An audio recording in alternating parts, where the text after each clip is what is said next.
Okay, we do find ourselves, Dave. So let's start. Let's pick up exactly where we left off in this combat. There's been a brief lull. Let's roll fresh initiative.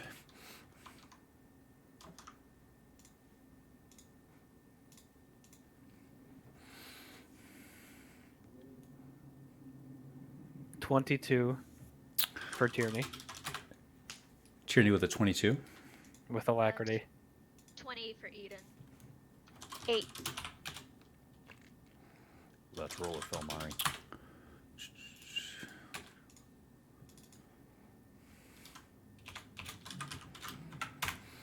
You were the What did you and Falmari get? I'm 16 plus, he's 16 minus.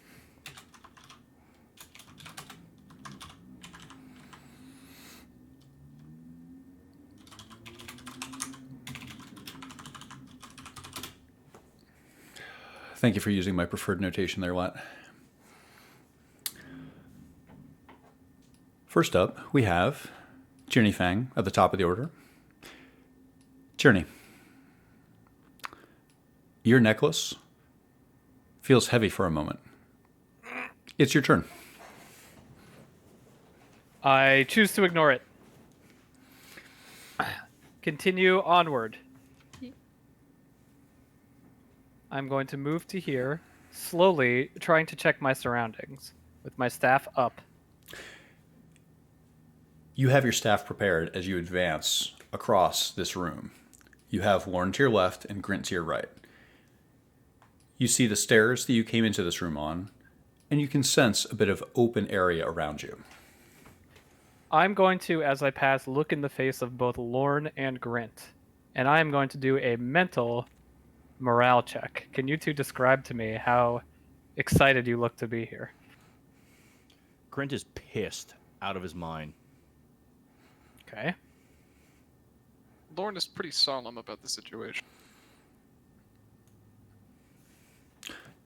I'm going to look back at the Eden Wolf. Eden's out of wild shape, so he's, as himself, still looking pretty distraught about Alan having gone missing.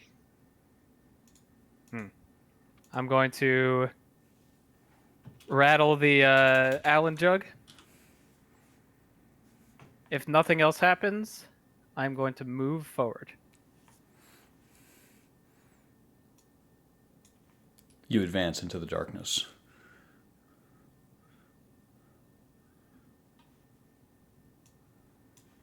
You find something here, a corner of a rug. You think you can feel pews, seats. As you walk along, your finger naturally traces along a long horizontal surface that's parallel to you. I'm going to put my right hand on this pew and walk parallel to it, using it as a guardrail. So like this? Precisely. Doing so, you can see the back of the pews there, so you are starting to get a sense of how this room is arranged. You can tell that you are down below a bit where you started, and as you've been following this, you're following the back of this room. I'm going to call out. I'm at the back of this vestibule. Looks to be like a minor place of worship. We need to find the main route. And I'm going to back toward the party with my last 3 moves. It could still be in this room, though.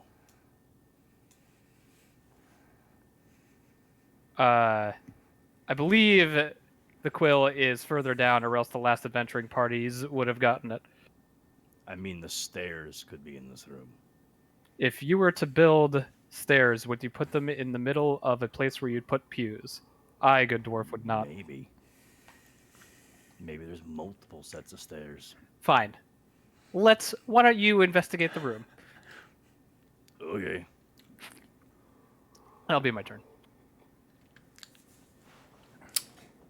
Next, Eden Cather. You have a strange sense of temperature here 20 feet underground.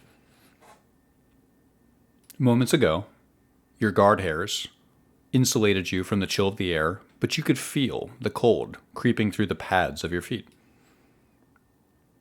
You remember, when you were 18, Eden, that there was a woodcarver who you and your friends would mock. You have forgotten his name, but you remember laughing at him and feeling cruel afterwards. Here, you can hear Grint breathing heavily. Your ears tilt to follow the sound. You're not sure why, but your consciousness continues to dwell on this moment in your youth when you saw this man carving a wolf howling at the moon. Even before you were sophisticated, you knew junk when you saw it, Eden. A wolf howling at the moon, really? What kind of tavern would even buy this? Your muscles require but a fraction of their coiled strength for you to stalk confidently along the broken tiles here before once again you are a human. You think that perhaps you owe that woodcarver a few gold if you are ever back on the Harbor Street markets in Selgon. The moon guides you, even deep down here, Eden. You could put the carving by your mantle. You will have a mantle someday, right? It's your turn. That was really good. He, I think, would like to. It looks like there are bookcases next to him. Can we look? There are. Investigate these bookcases. You notice something peculiar about these bookcases. They contain many copies of the same thing. It seems to almost be a leaflet, printed en masse.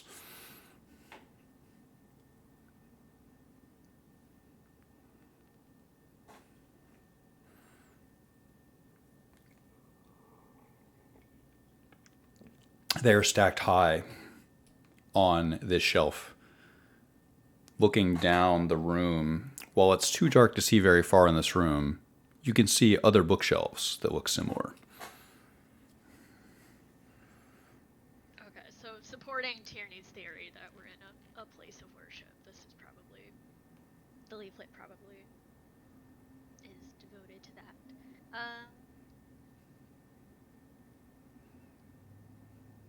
I guess to get a better sense of this room, he will wander to the west, east.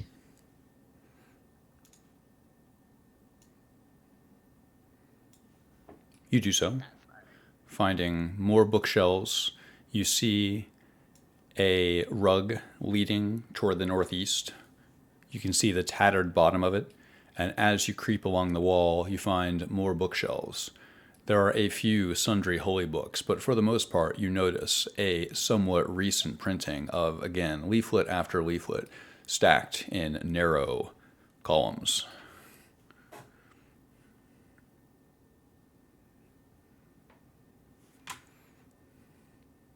If he picks up the leaflet, is there anything interesting? Interest is highly subjective, I would say. It may have been interesting to a worshiper of Lathander. You can review it and tell me if you find it significant.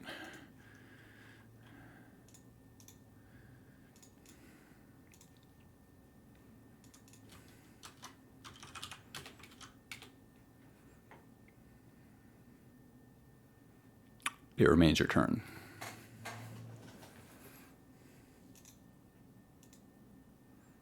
Just skimming over this room.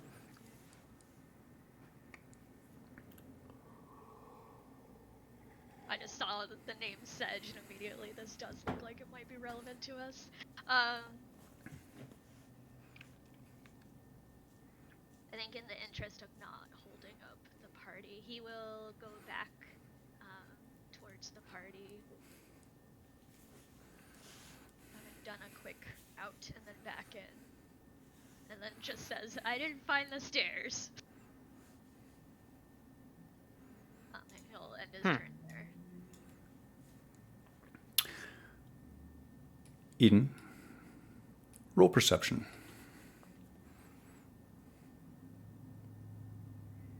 22. For a moment, you thought you saw a shadow swirl behind you, but when you turned to look, there is nothing there.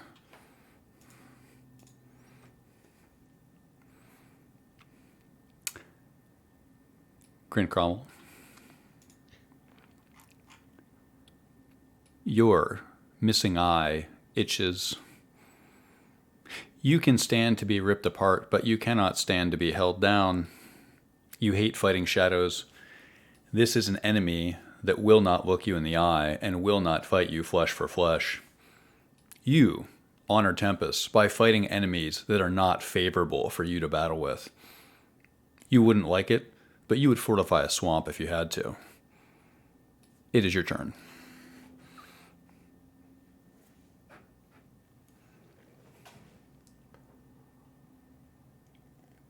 Grint is going to push north. You quickly find, and could easily pass if you'd like, a wooden pew.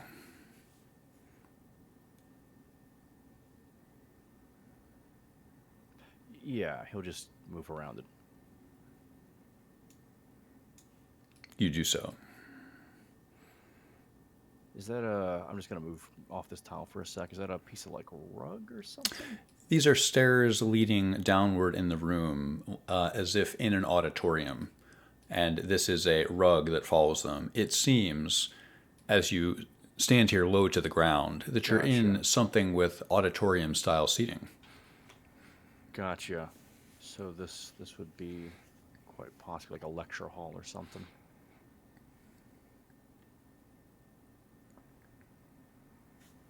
I'll follow the stairs down to the center. Yeah.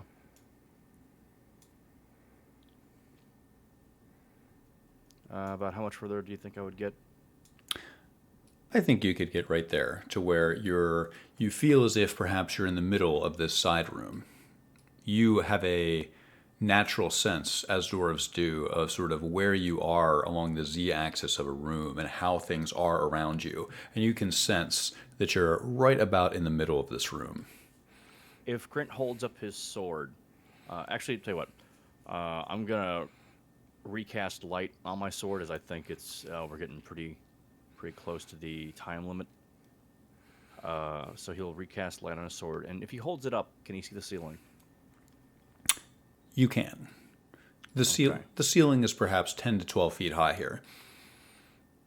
It is irregular stone. That'll be Grint's turn then. Lorne, Danavir. Lorne, you have spent much of your life studying anatomy, dissection. You have become accustomed to understanding how pieces fit together and what function each structure serves. You can picture, in your mind's eye, Toril as a living being. This temple must be its heart, and you and your companions are slowly descending from one lobe into another, going deeper and deeper where the blood is thick, red, and heavy. It is your turn.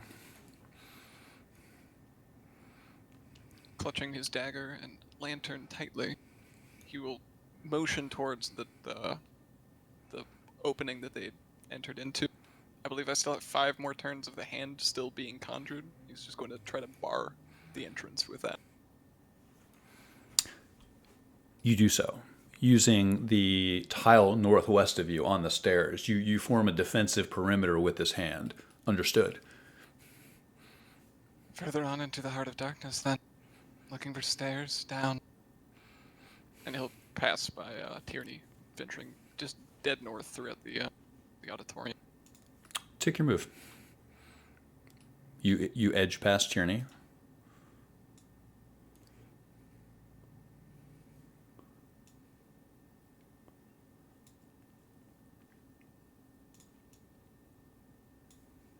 And I believe that should be everything I can move.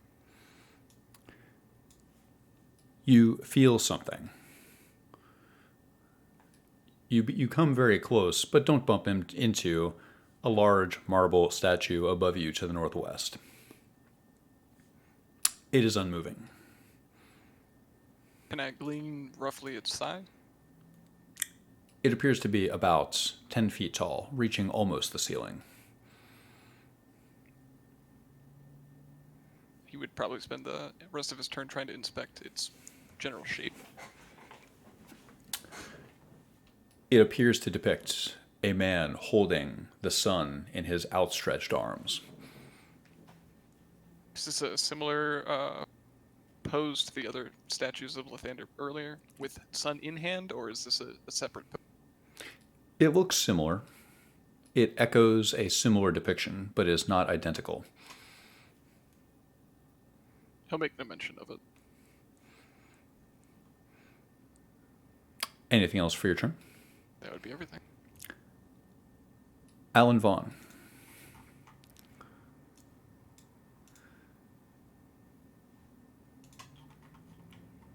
You find yourself in the eye of the storm. I feel a couch. You find yourself inside your pocket dimension. You are safe in here.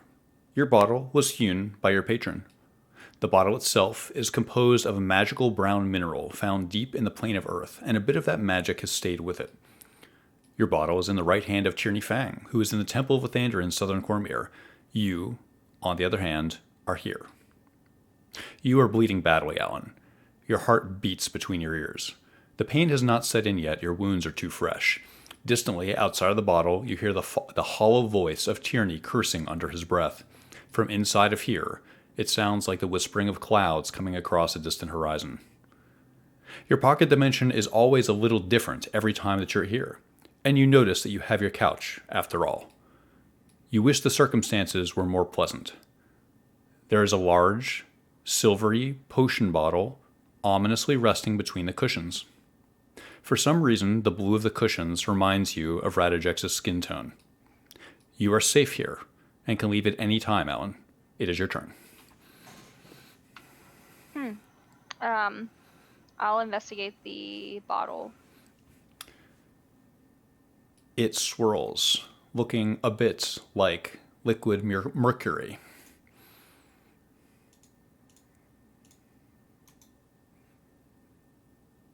Can I use identify on it? You can. All right, I'll cast identify.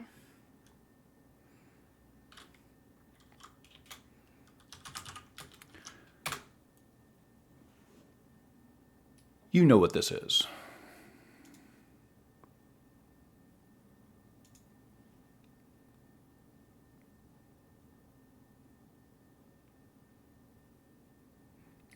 It remains your turn.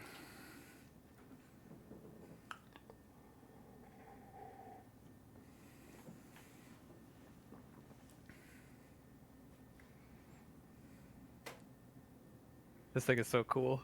Oh, this is fantastic. I will use the potion if I'm able to use it in this turn. You drink No this. questions, just chugs it. Just chugs it.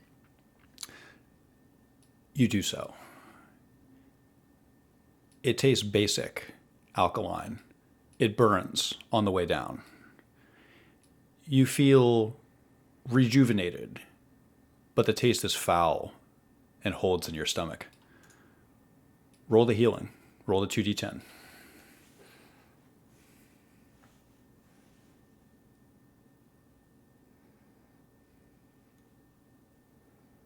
Uh, 12. You heal. Oh wait, sorry. 13. So it's 13 on die, then you heal for 14. No, 13. 13 total with the plus Yes. 1. Got it. Yeah. You heal for 13. You feel like your blood slows down a bit. It remains your turn. Chugging the potion was a bonus action.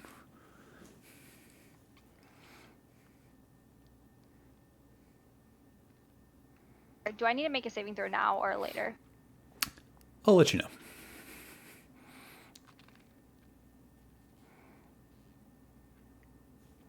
For now, while your blood perhaps feels a bit viscous, the additional blood pressure is no different from a stressful day. Got it. Alan goes over and sits on the couch, kind of putting her elbows on her knees. Oh, Reg, you've done it again. I knew that you would come in clutch. You sense that You get no response. You feel strangely out in the cold, and you wonder if this was the help you were looking for. Make sure you update your HPs. I will. And then that'll end my turn. You do so, remaining safe in the bottle.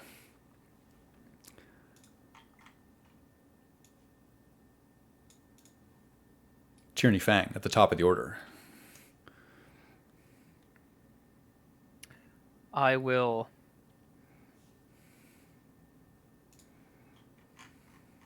follow the dwarf into the bowels of the room. You do so. And as you walk and move around, you notice that your necklace seems heavier still.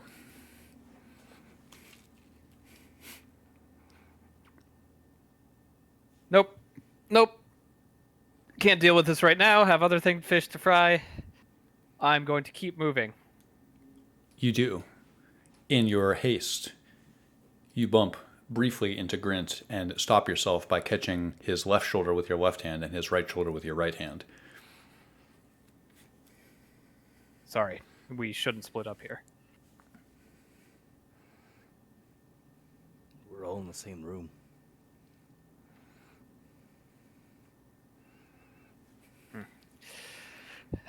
All right, I'm going to try and move past Grint. You do so.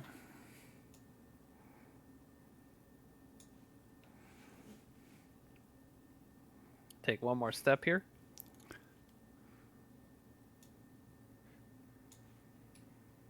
You find another pew. They seem to converge on a central point here, somewhere on the east wall. As you walk around and try to piece it together, you get a sense of the room, Tierney. It's a lecture hall.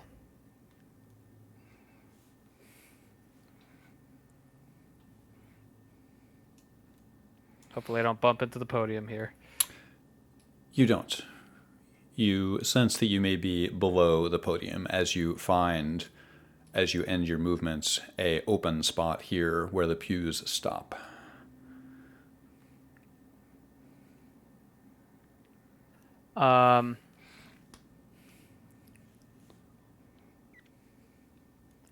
That will be my turn.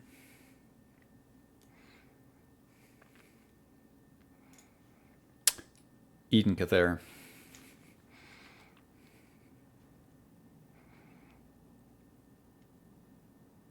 Eden will, seeing Tierney go after Grint, hurry to catch up with Lorne.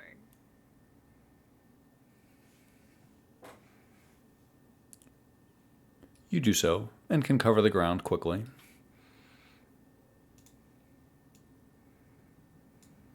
He still has the pamphlet, the leaflet that he picked up in his hands. And as he's hurrying over to Lorne and sort of looking wide-eyed around him for any evidence of other shadows, he'll say, Lorne, do you know much about necromancy? You see Lorne freeze. He does not answer. Eden sort of persists. That's really He's good. like, do you think it's possible to raise a god back from the dead? Hadn't quite thought of that. It would take a lot of people, right? Oh. Many. I think that's what they're trying to do here. Perhaps you've pieced it together. Before even I could have. What have you there? As he's motioning towards the pamphlet in your hand. Eden sort of holds it up, like offers it to him if he wants to read it over, and he says, "It seems as if Sedge is, the lich that we just read about is actually someone who approached them, offering to help them with Lathander's disappearance." Questionable. So he's a young one. Or more skilled at disguises than one might imagine. As he's reading over the note.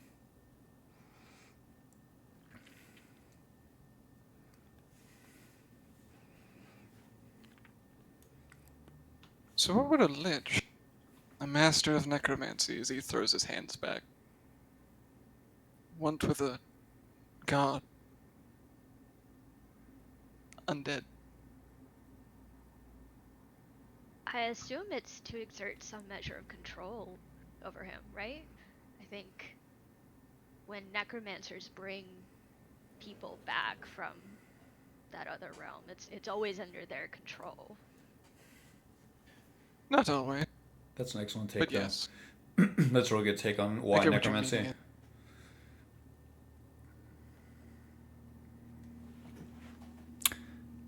Either way, it seems as if we're going to have to face this sedge sooner rather than later.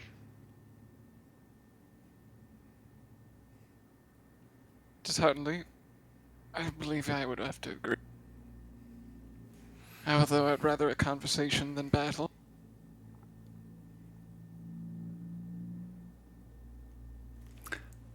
Eden sort of thinks about this for a while, and he shakes his head and he's like, I'm not ready to die. Not here. Not here. Good. And he'll end his turn. Grinch Grommel. Grint's going to continue moving down the stairs.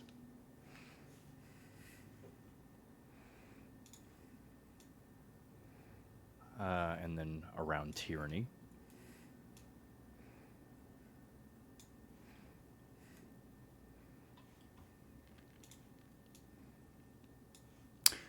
You do so. Finding what he did, the pews seem to converge here on something. I think even Grint would assume at this point that there's some kind of center stage area, right? And that's kind of what he's looking for. I'll move one to the right, the east, if you will. You do so. It's an open area here.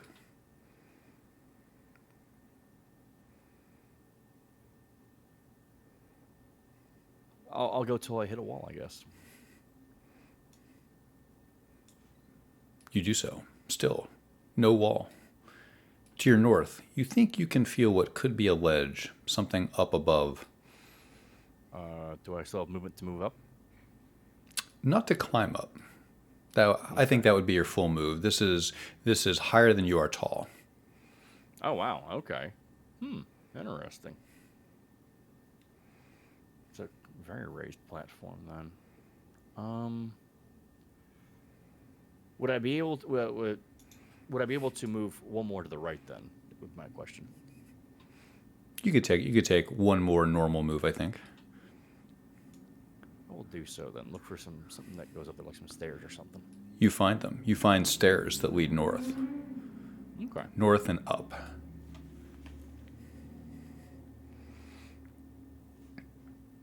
That will be all. Lorne, Dainavir. After finishing reading up the pamphlet, he would fold it up and hold it outstretched back to Eden. Eden will take it. Looking back over his shoulder at the statue. Can he make a gist if there's a wall to his north? You're not sure. I don't mean to separate the party too terribly. Perhaps we should make our way back with our cohort. He'll nod to that and slowly make his way eastward. Not taking too terribly much of a clip to let Eden catch up behind.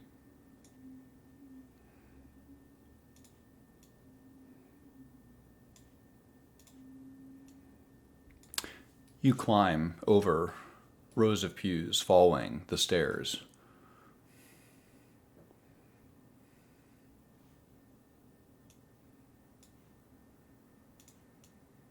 I need to stop there. You do so.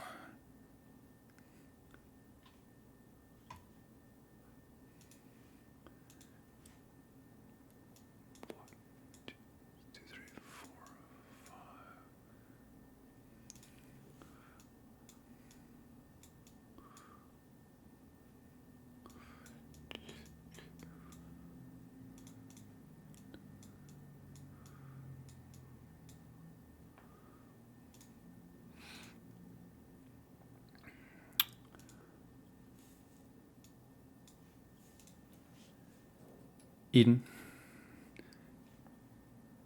a shadow slashes at your back from up above. What's your AC? 13.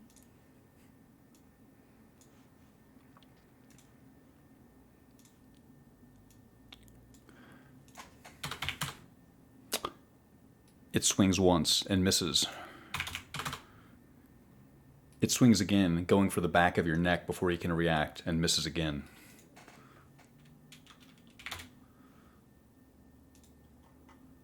Eden yelps.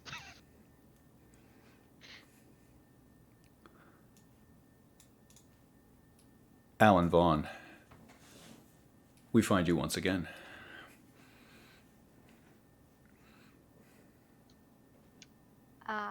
I'm going to investigate the room and just see if there's anything else lingering around in here.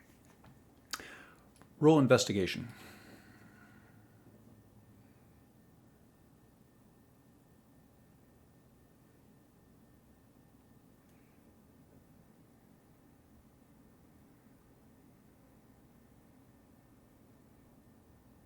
$16.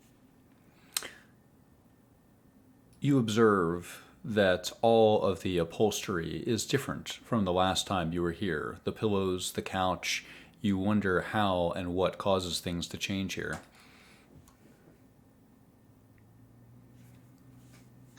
Yeah, I guess I would wonder that, huh? What do I hear going on right now?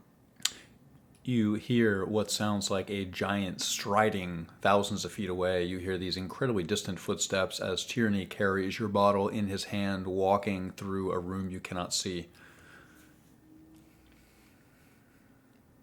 But I don't hear any battle noises. You do not. You hear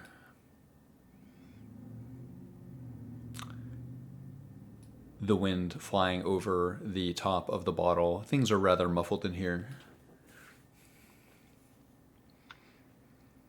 So, for the last however many minutes she's been in here, she's definitely been having a rough time, feeling like she's betraying her friends and, you know, needing to be back out there. Now that it sounds relatively safe, she's going to muster up the courage to come back out and check on everyone. You do so.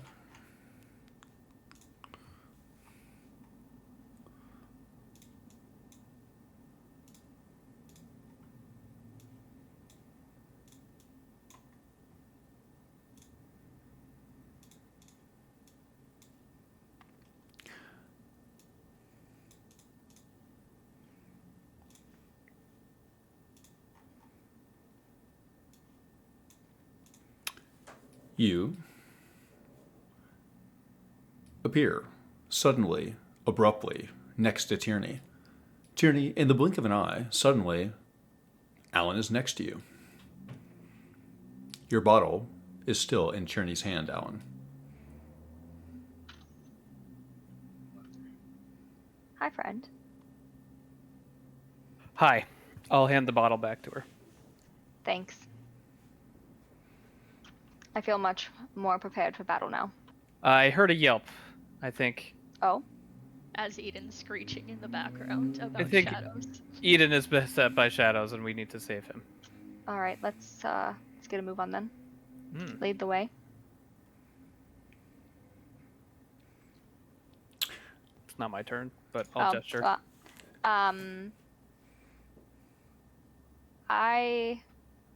Am I able to hold my move and move with Tierney on his turn?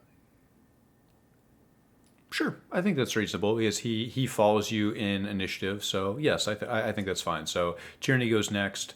I think you have limited move after coming out of the genie bottle, but you can follow Tierney's move here, sure. And Tierney becomes your turn. I would like to move back up the stairs. As you do so, A shadow attacks.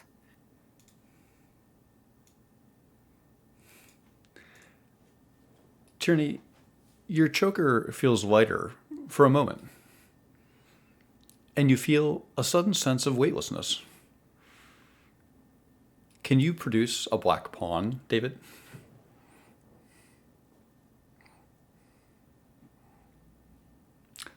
Close your eyes. Get ready to toss it over your left shoulder very gently. But first, imagine Tierney as this pawn. The bottom of his circular base to the top of his perfectly round little head. The perfect symmetry of this little man. Are you regarding him with your mind? Go ahead and toss it. You are flung by your neck. You are always worried about stepping the wrong direction or talking to the wrong person. You are felled by the one force that even the gods fear, Tierney. Time. You are pulled through the air by your neck. Your choker moves with incredible force, as if pulled by a magnet beyond your comprehension. Your spine was not meant for this, and you can only concentrate on being alive for just a moment longer as you sail through the dusty air. You land here. Take 3 bludgeoning damage.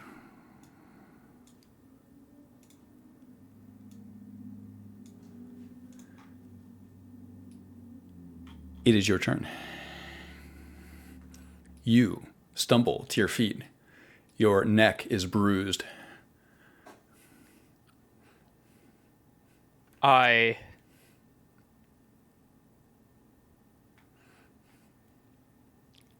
bark a curse in Elven. Elvish.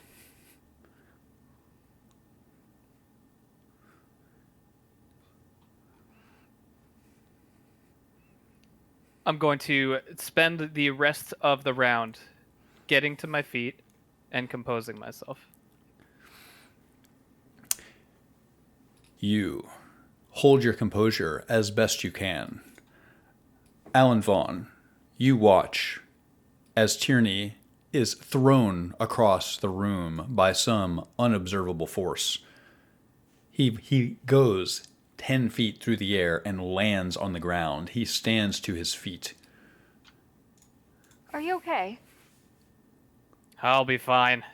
Was that one of those ghosts? Sure.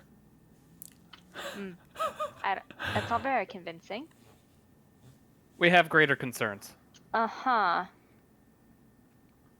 Noted.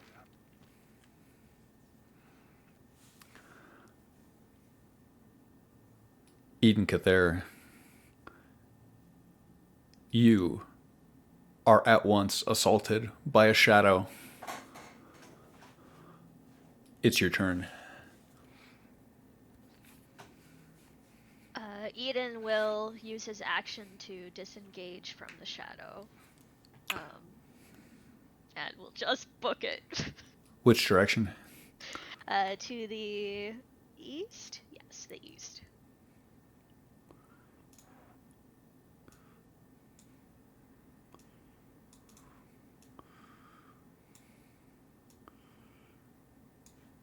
You jump away. You lose track of the shadow in the darkness.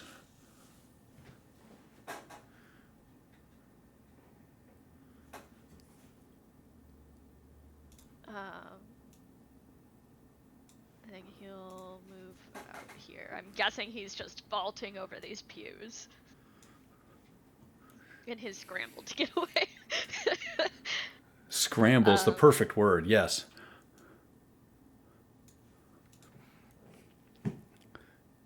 And I do not have anything I can do with my bonus action, so I'll end my turn there. Grink Rommel. You hear the sound of Eden yelping. You watch as Tierney and a freshly materialized Alan run westward across the room. It is unclear what is happening over there. Grant is just shaking his head. I'm gonna keep pushing up those stairs, though. You do so.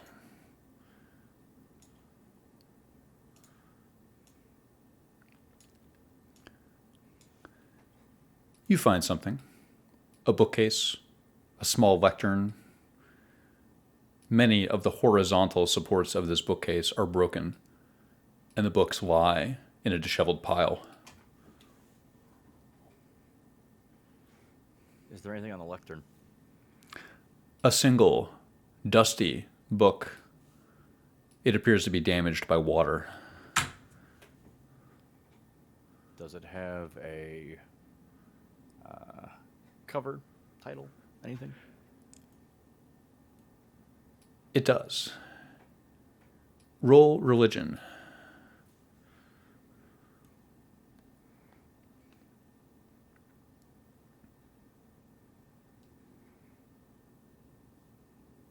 Seven.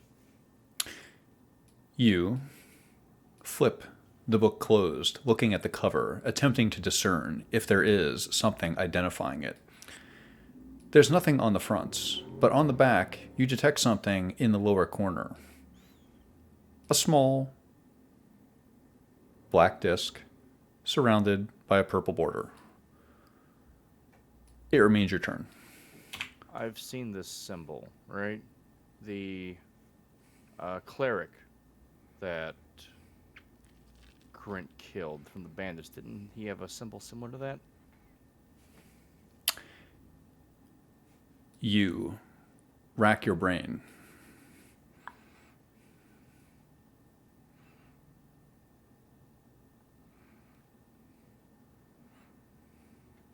Can any recollection of that at all? I was just curious. No, Some of this was backloaded behind that religion check. understood. Grint doesn't think much about it.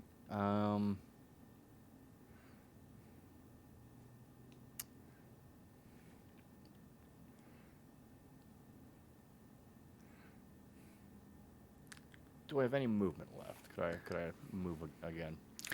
You can move once more, Mr. Grummel. I'll take one more step north.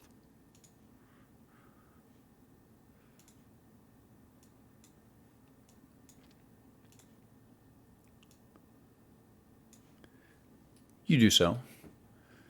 Being up on this platform for a bit, you can discern where you are, behind the lectern.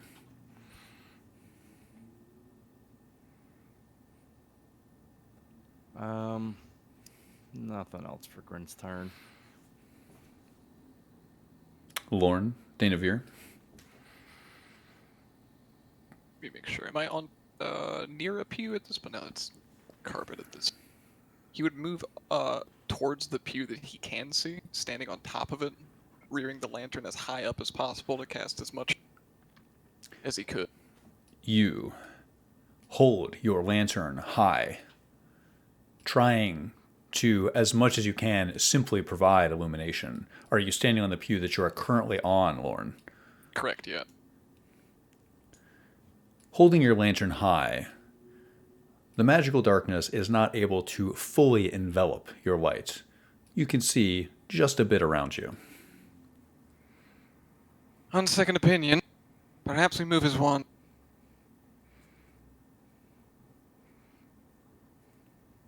We seem to be beset by more shadows than we first assumed, and I'd rather not lose one of you in the middle of the corner.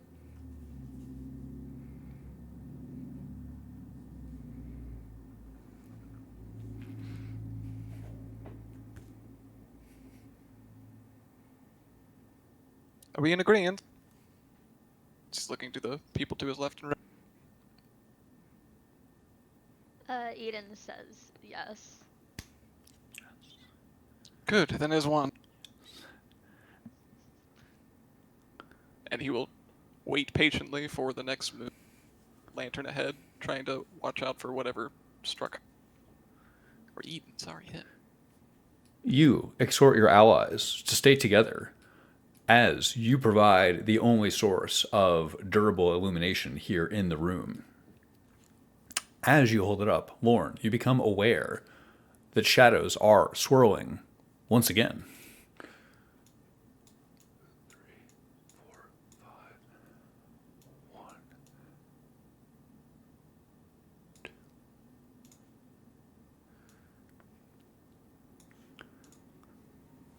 Lorne, what is your AC? 16. A shadow swings at you and misses. The shadow swings again, going for your waist, and misses. Alan Vaughn, you feel a shadow drawing down upon you. What is your AC? Actually, I have a question about that. So, the robe of focus that I'm wearing gives me +3 to Constitution. Would that raise my AC at all, or no? No, it gives you +3 to Constitution saving throws. So Okay, if you're got it. I just wasn't sure. It's 11. The shadow swings at you and hits, finding your ribs. Take 4 necrotic. It swings again, going for the killing blow, and misses.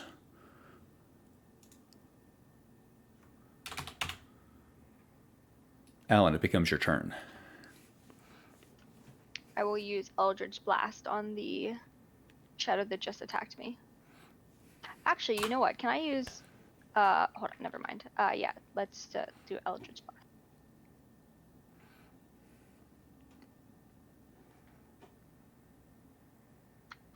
That'd be a nat 20, +7. How do you handle crits? Eldritch Blast doesn't crit. Spells don't crit. Oh, okay, never mind then.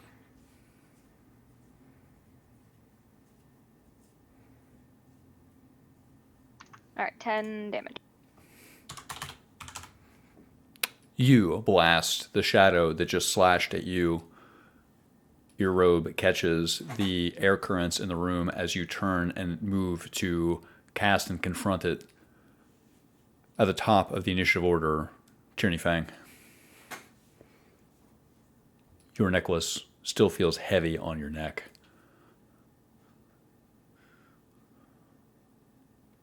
You watch as a shadow stabs Alan once again. Ooh. Can I actually use Misty Step as a bonus action? Your hand is off the piece. My bad. I'll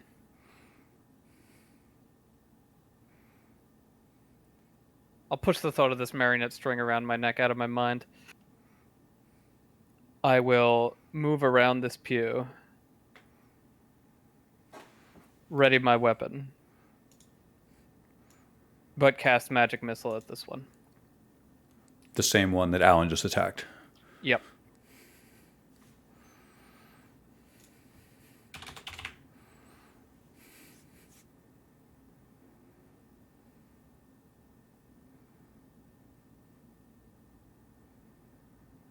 $12 total. You dispel this shadow.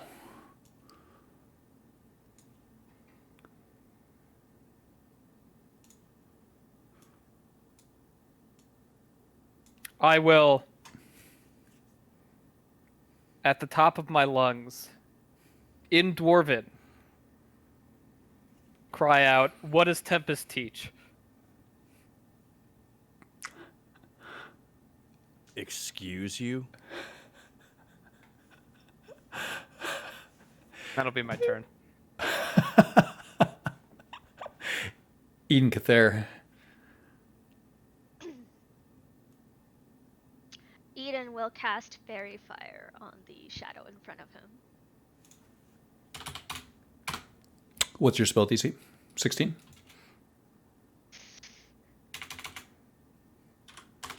What is spell DC? Like, what would I look at for spell DC? On your character sheet, it'll be like in the middle right. It's so what is the DC against your spells? Like what is the offensive power of your spells essentially? It says 14. The shadow fails and is thus illuminated by your light. You can see a clear outline of a humanoid shape now. It is easy to tell what you're fighting. The specter of what was once human.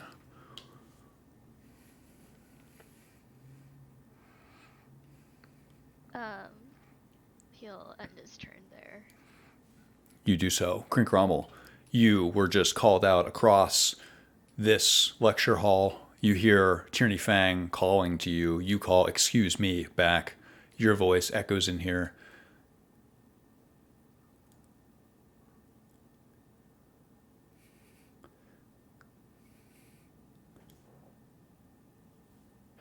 Grint wants to find Tyranny. Grint moves towards the sound of his voice. That would be to your west.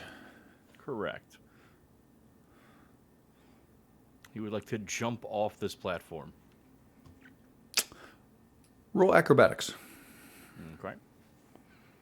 If you fail, you will end your turn at the bottom of the lectern, having to stop and sort of ready yourself. If you pass, 8. you jump off, and you do so. You don't fall and hurt yourself. It's not high enough for that, but you fall kind of hard and have to like pause and catch yourself. That's fair. Yeah.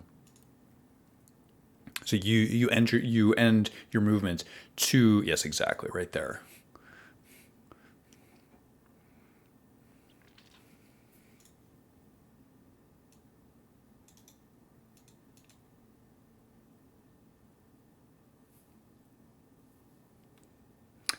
Lauren? Bearing down on the shade to his northeast, he's going to take the dagger underhand and try to go into its shoulder. Fairy Fire gives advantage in 5e, right? Correct.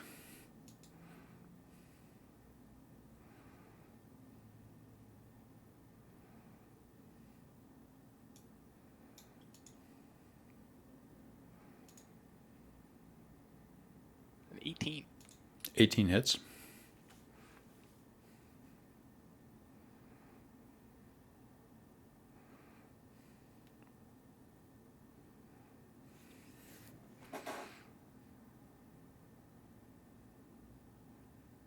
Seven piercing damage. You stab through the shadows. You feel like your weapon did not do its full effect. He's going to hold his ground. You hold your ground, Alan Vaughn.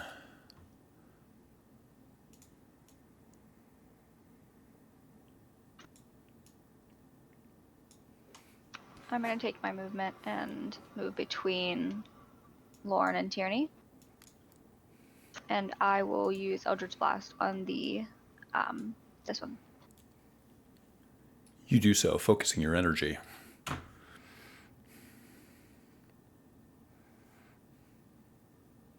It is a 12. 12 hits.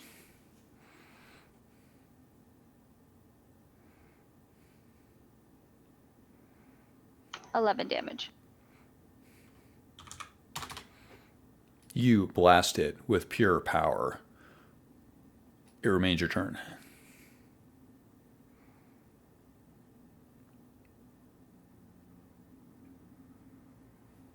I will move over behind Eden. Alan will put her hand on. Are you in your form, or are you still a wolf? He's human. Oh, okay, good. All right. Eden puts her hand on your shoulder. Eden. Eden startles and half turns, expecting to see another shadow, and then brightens upon realizing that it's Alice. Are you okay? Are you okay?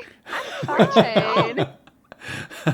In Martini's bottle. What do you mean? Don't ever do that to me again.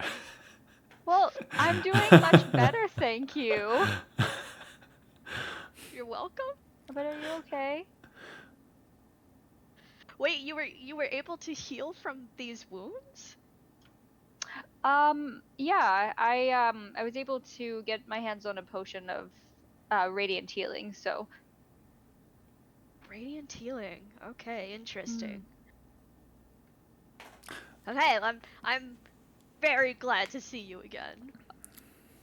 I'm sorry it wasn't under better circumstances. Well, you still got one in front of you, so let's not. Yes.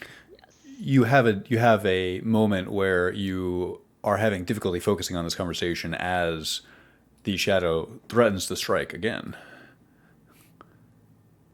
You got this. Tyranny at the top of the order. Do I have a clear path to this thing, or is it like, does my prominence on what I imagine is this inclined amphitheater type structure, does that give me a viewpoint? It does. You are exactly correct. The topography of this room makes it so you can see down a little bit onto the shadow that is being illuminated by the fairy fire. So you have a good line of sight on this thing. I would like to cast Firebolt. Roll to hit.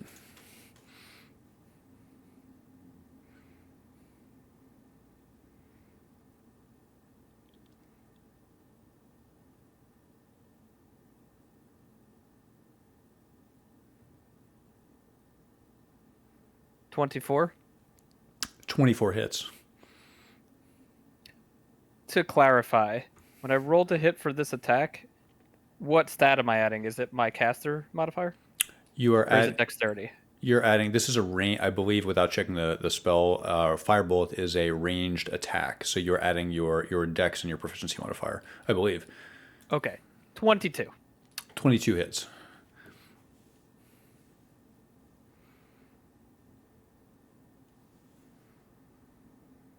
Five damage.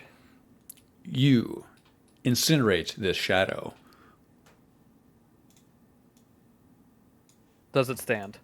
It is gone. We need to group up.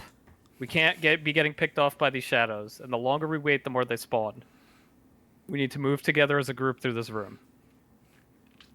And we should keep a perimeter so we don't get surprised by these things. I want eyes on all corners. Aye, aye, Captain. Where's our favorite dwarf? I didn't know I had one.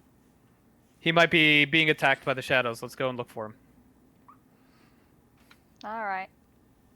I'm going to move forward, but stand and wait for the throng to move. And I'm going to be looking behind us, staff at the ready to parry an attack. But probably going to fail, but that's my stance. You clutch your staff for a measure of safety, prepared to defend yourself quickly. And that'll be it. Eden Cather. Eden will, I guess, call out to Grint. Tierney already yelled in Dwarvish, so he will also basically yell in Dwarvish, "Yo, where are you?" Everyone speaks Dwarven in this group? A number of people do.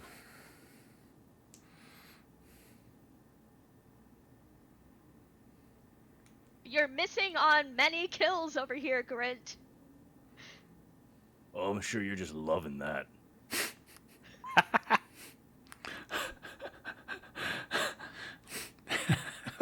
I love Grint.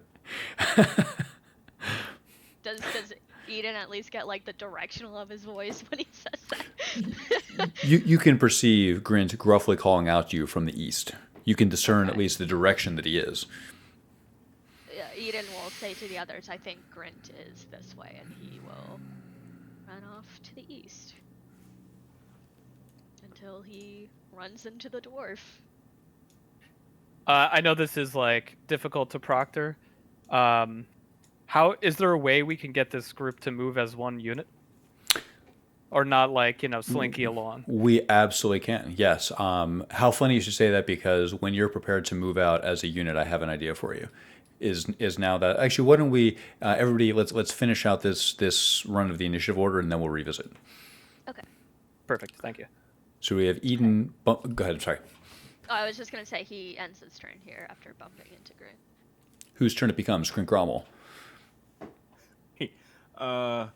So Eden comes out and like bumps into Grint as he's heading west to find Tyranny. And he just says, "You'll get your turn." And he walks right past them.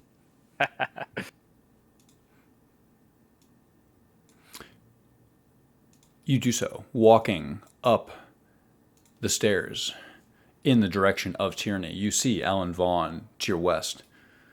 to your left. He's gonna take one more step to my west.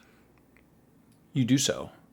You see Lorne, and on the other side of Lorne, you can sense Tierney Fang. I can sense him. I like that. My slimy presence precedes me. All right. When Grint steps in front of me, I'm going to say, "Hello, friend," in Dwarvish. Do we all speak in crude tongue? If Grint is making an obvious movement towards Tierney, he will take a step out of the way. Like as a reaction. Okay. I think you take a step out. I think you and him switch places here. You step out of his way. You certainly would perceive, I think, the vigor in his step. The momentum. Yes. Grint stands before Tierney. He says, "You had a question." Yeah. I wanted our battle priests for a battle. There was some glory to be had, and I was afraid you were going to miss it. This isn't a battle. Okay. What would We're you call sitting this? Here in the dark, getting attacked by enemies who won't show their faces. This is politics at best. That's a good. That's a Well, really let's good politic our way one-liner. the fuck out of here.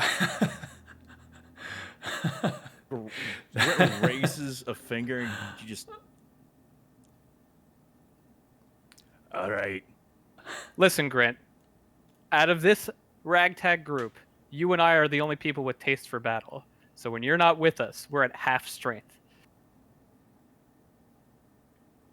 Yeah, I mean, it's more like 20% strength, but I see what you mean. Sure, we'll go with 20%. I need you with the group. We need you. You are the sword of this group. Grint likes that. That thing's glowing. Lead us to the stairs. We'll follow you. And we'll watch your back.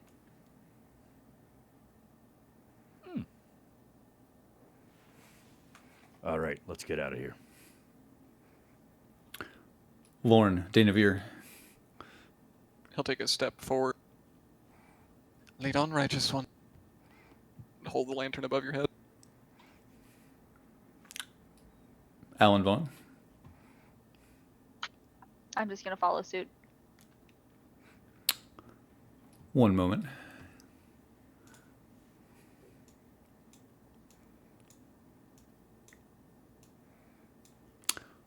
On the battle map, everyone is now represented by Grin Cromwell.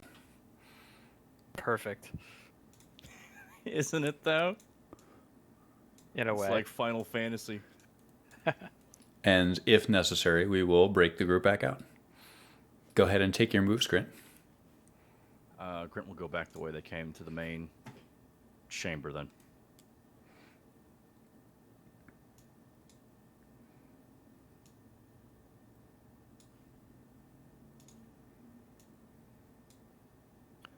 He lit. It was the he lit a fire in here with some cooking oil. Can he tell exactly where it is? Yeah, if not by sight, then possibly by smell. You are attempting to discern where is the cooking fire that you lit on the way in. So, Yes, like, because where it was is... right next to the door. Correct. You know that that is to your south. You can orient yourself from how you have moved through here. You, relative to most people, are confident in navigation of tight spaces in the dark. You know that you came in through the south of this floor. I'm sorry, I meant this room specifically, not the floor. My mistake. In this room, you came in here. Let me show you. You can reasonably construct the following based on what you've seen, felt, and by working with your team. You know you can see in your mind's eye Right. the orientation of this room. Do you see that for a moment? Grint knows they came in through the southwest, so that's the door he would try to find again to get them out of here. That is right. It's right there. That is stairs up. Exactly. Yep. Okay, so that's what we're going to do. And then we're going to keep moving northward because that's where the carpet was going.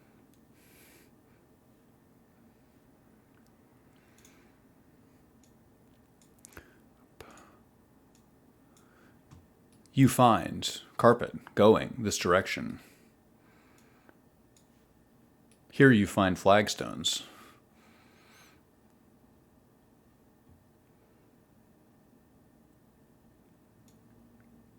Here, a bit of carpet and rubble on that carpet. Roll D100, Grint.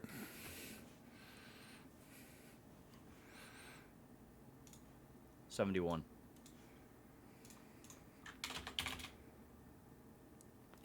Noted. All right, Grant will continue, and the party will continue inching forward north.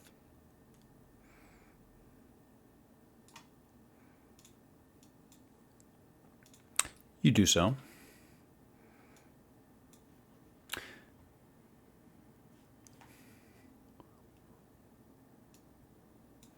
You find something here.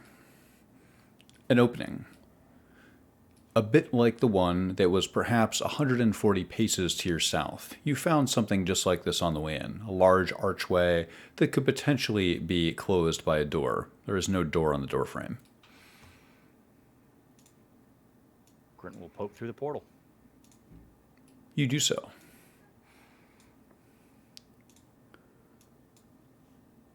You see a small carpet before you.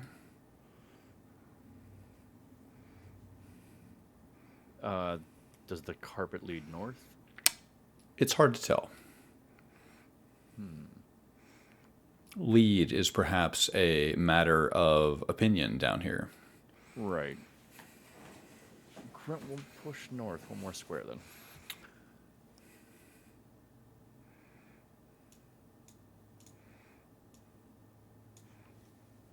You do so. There's more carpet here.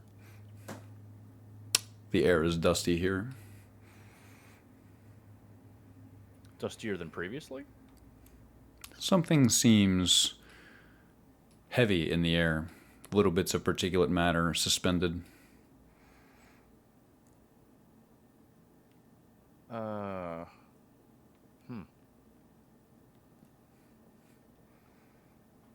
Grant will push north one more.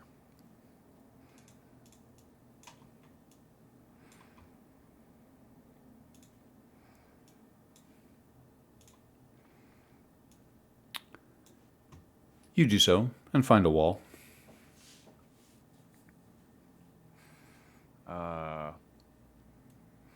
Well, which way shall we go? East or west? Anybody? What does your intuition say? West? Yeah, follow the wall left. We're all blind here. As long as we're together, we won't perish. Here we go, left. You find another wall. Fuck it, let's follow that wall. You find stairs leading upward to the left.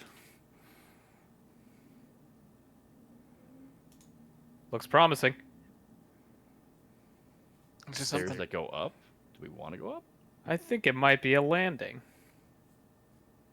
At the very least, a reprieve. Yes. Alright, Grant will climb the stairs. You do so.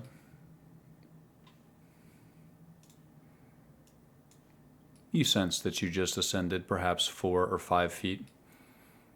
You feel like Tierney may be right about this being a landing that fits your experience as you walk up here. Another step left, I guess. Everybody roll perception. Let me know if you get over 16.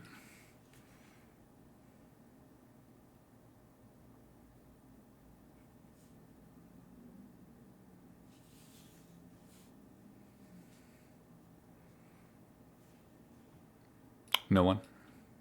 Nope. That's a big Eden fat did. no. I got a no from Alan. I got a yes from Eden. Was that And Lauren as well. You said 16 or higher, correct? 16? Yes. Eden and Lauren passed. Correct. Yes. You notice something on the ground.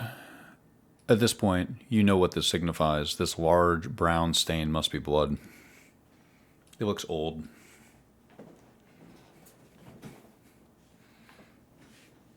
must have dragged bodies through here too. Clearly, the depravity knows no bounds. Just thought do what the- he asks. I thought they And their God will be burned right. all the bodies up top. They may have missed some. They may have killed them elsewhere before they disposed of them. Is there a trail of blood? Not a Or is it reg- just a pool? Not a regular one. This appears to be a pool, and as you kneel down to look at it, you see that there are a number of footprints and the general evidence of this being a high traffic area of people walking east to west or west to east here. Well, then let's keep pushing east. Can Grint follow those footsteps well enough? You mean west? You mean west? I'm sorry. Yeah, I said west. I'm sorry. There are no individual threads to follow. You simply detect that people walk through here. You could follow, you could go west, but you can't follow an individual trail of footprints. Gotcha.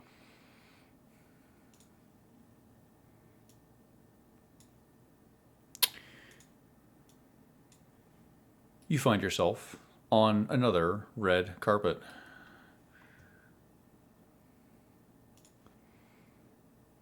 The air is dense here.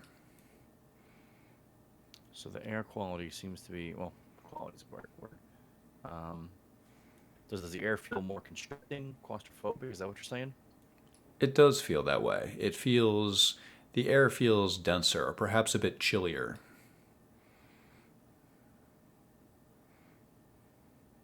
Further west?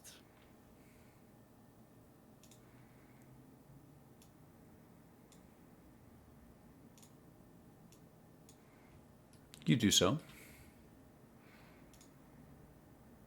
I'll tell you what. Yeah, my plan is just keep going west till we hit a wall or something. Is a lot breaking up for anyone else, or is that me? Yes, Well- it is. Little bit. Is it one of those things where Oh, it's it's- I need to hold down the button for a second? No. you think? It's like internet. It's okay now. I just want to make sure it was not my end. Okay. Grint, you do find something here. You sense a long passageway leading downward to the west. Well then, I guess we found our stairs. Let's head on down.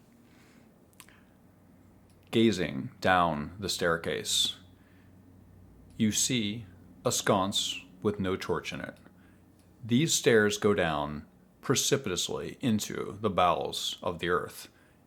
You can sense that this is a deep shaft. Are you going first, Grint? Absolutely is. Well done, Tell you Grint. what, Grint's gonna pull his shield out as well.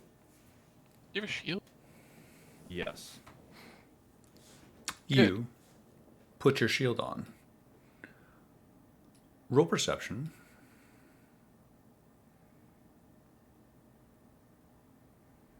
$18. You take a breath, and for a moment, it reminds you of being outside on a winter day. Cool, maybe even crisp. Grint will exhale deeply. Is it like breath in front of you kind of chill? It is. You can't see your breath quite yet, but you feel a chill in the air. Okay. Before we go, I think it'd be prudent to reveal what our friend Eden here has maybe pieced together. Sedge apparently was recruited, or perhaps wormed their way into this temple, perhaps for the explicit purpose of resurrecting a dead god.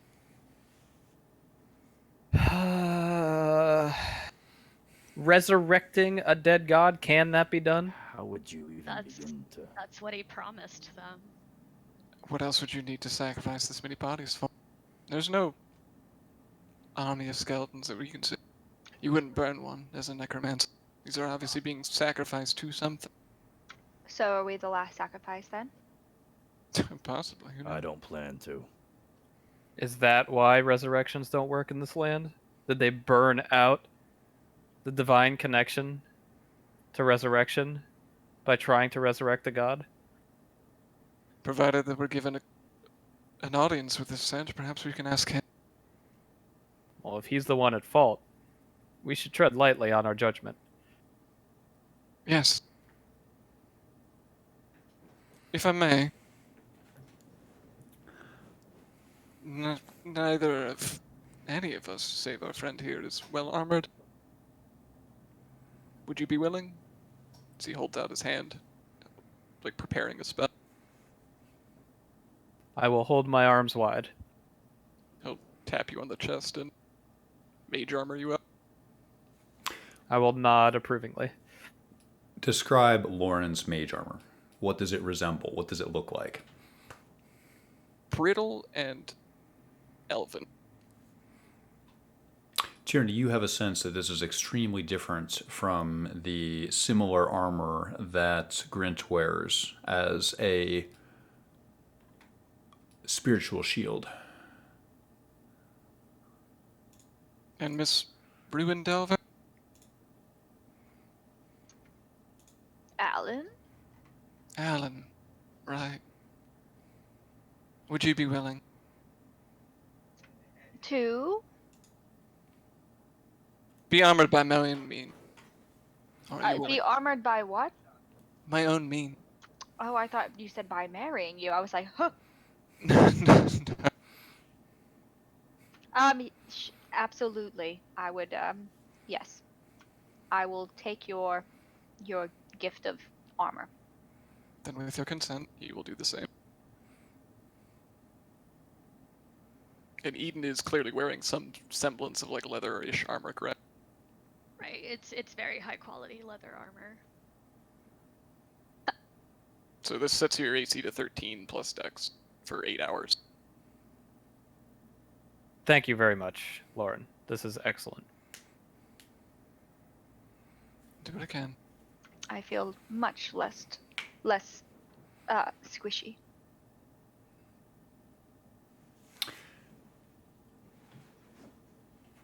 As you cast spells and prepare as you walk down the stairs,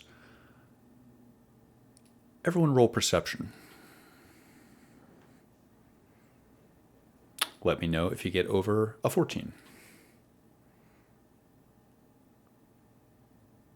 Nope. Yes. 18 again.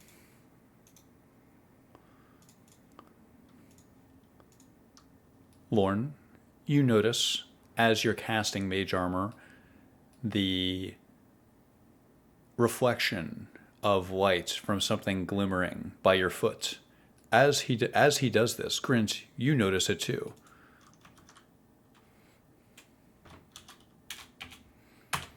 By Lauren's feet? By Lorne's feet.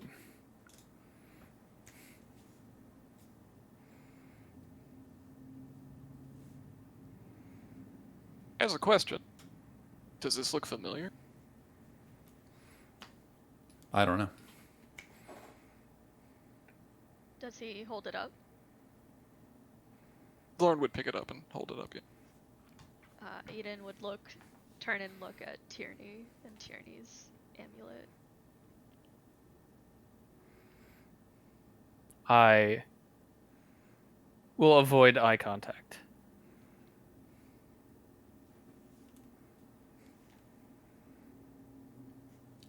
You avoid eye contact. Alright then. He'll twirl it around his finger, looping the chain.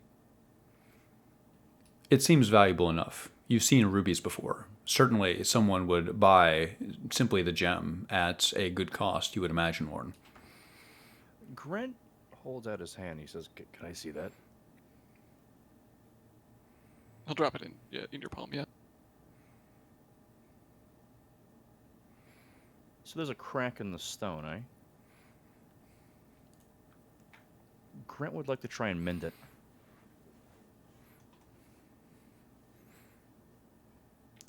You cast mending on this ruby pendant. You mend the crack in the stone, But as you look into the ruby afterwards, you realize that while you can fix the crack, you can't change the reflectiveness inside the stone, even though it's been mended to simply look at the front facet of it. Holding it up to the light, you see that the flaws within cannot be fixed so easily. So it still looks like cloudy on the inside or something like that, right? Okay, okay. Grant's gonna hand it back to Lorne. I'll keep it in hand for now. Tried my best. Is this a common symbol of Lathander? Can I roll Why would we religion? find another one of these in this temple? Can I roll religion? You can.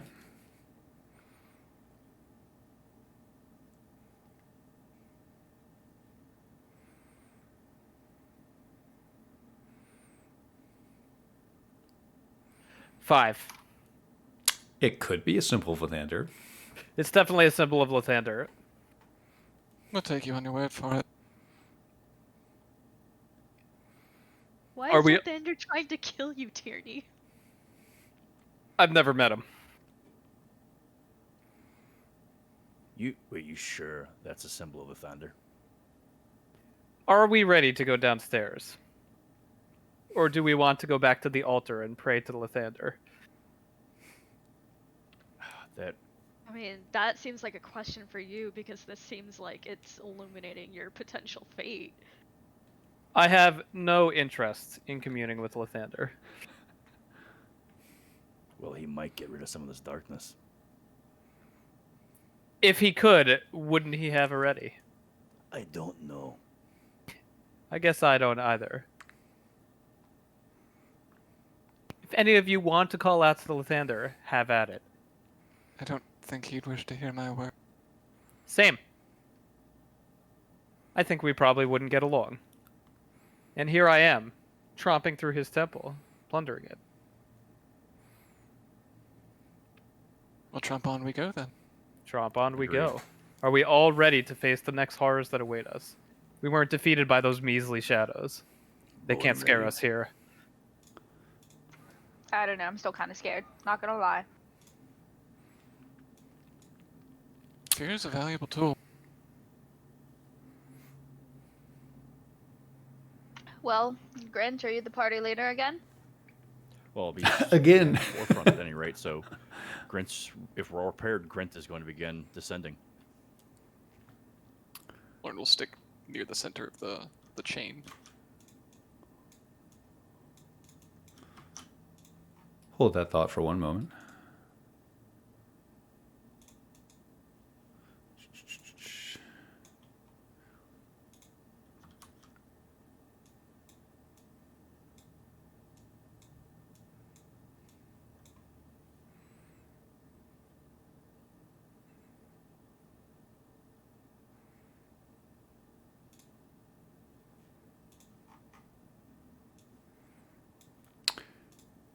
You find yourself somewhere new. You find yourself on a landing. As you walk down the stairs, you notice something. There are 2 torches here, burning with a supernatural light. There is a faint orange glow to this room. This looks familiar. Painfully so. Can I see the extent of this room? You can see the extent of this room. The magical darkness does not prevent your vision here. You can see that there are stairs leading down to the north. You can't see what's on the other side of them. In the air, there is suspended small drops of what look like snow. Little And they're bits, just floating. little bits of white just hang in the air. Yes.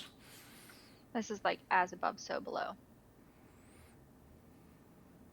I suspect this is ash, not snow. To- Can I determine that? How would you determine that? I hold out my finger to a piece and gingerly hold it to my nose and try and smell. Maybe try and feel the coldness of it. You touch one of the flakes as it floats through the air, holding it to your nose. It does smell a bit ashen, but it melts helpfully on your finger. It was cold there on your finger for a moment.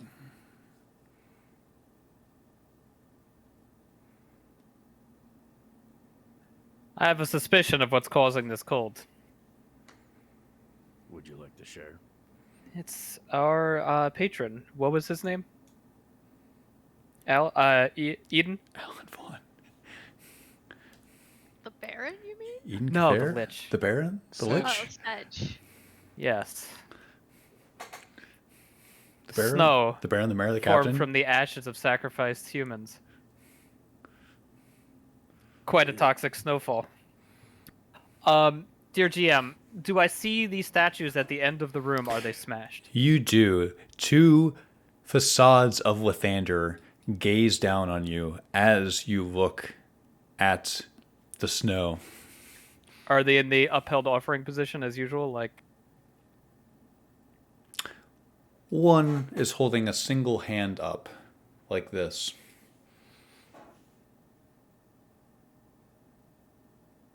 I will take a deep breath. And I will put a hand on Grint's left shoulder. This creature may be beyond all of our abilities. Yes. I agree wholeheartedly. It may not be prudent to fight.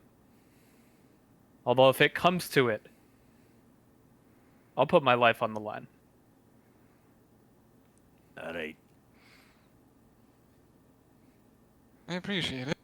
Although you may find your life suspended by a lich's power. You can try and talk as much as you want, alright? But if it doesn't go anywhere, Listen, Grant. Then we leave, right? Yeah, I was going to say, I don't know if he'll just let us walk away. Well,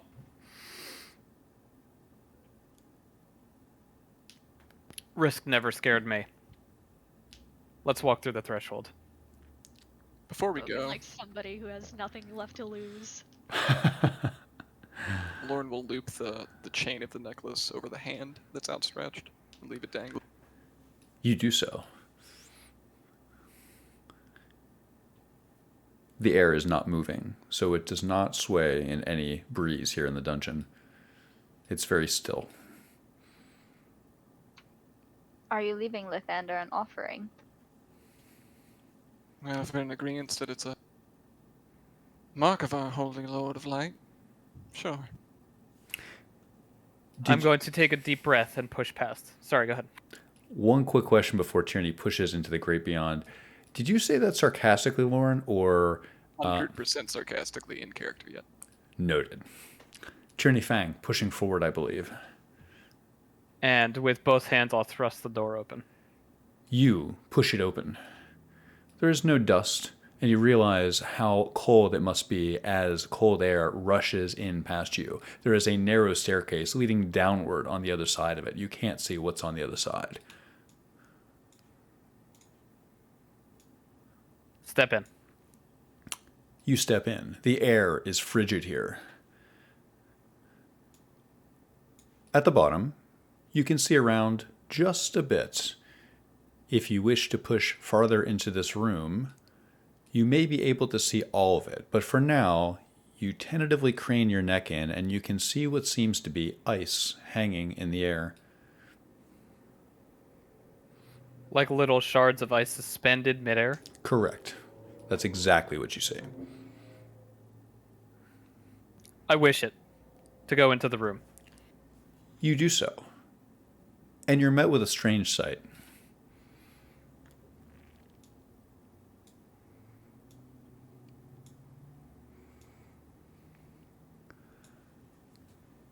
There's a massive tree here. The tree appears to be composed of ice.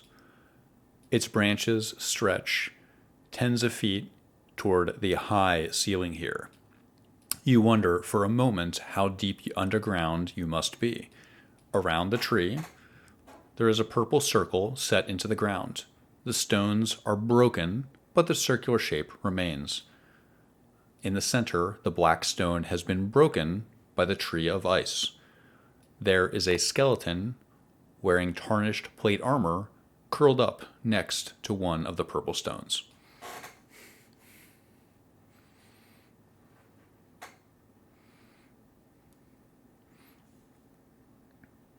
Is there a door on the other side of the room?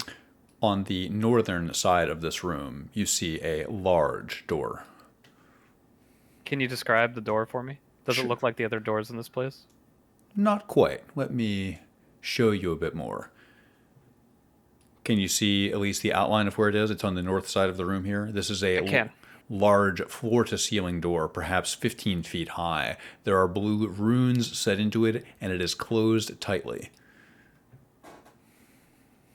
I would like to take some time and investigate this room, including the skeleton. Please let me know what you investigate and in what order. There are also doors, smaller doors, on the east and west side of this room. I would first like to inspect this ice tree, and then I would like to inspect the ice in the air. And then I would like to inspect the runes that look like they're around this broken circle. Okay, let's bunch of stuff to roll. Let's do it kind of one thing at a time. So the first thing I got is you investigate the icy tree. Is that correct? Yes. Roll Arcana. Can Eden assist? You can assist, or you can do it yourself. Let's do these one at a time. Let's do Tyranny's Arcana first. Let's start there. 22. 22. You gaze upward at this tree composed of pure ice. You know that liches possess the ability to terraform their surroundings in order to exert control over areas that they intend to possess. You know what this is. This is a lich's symbol of power.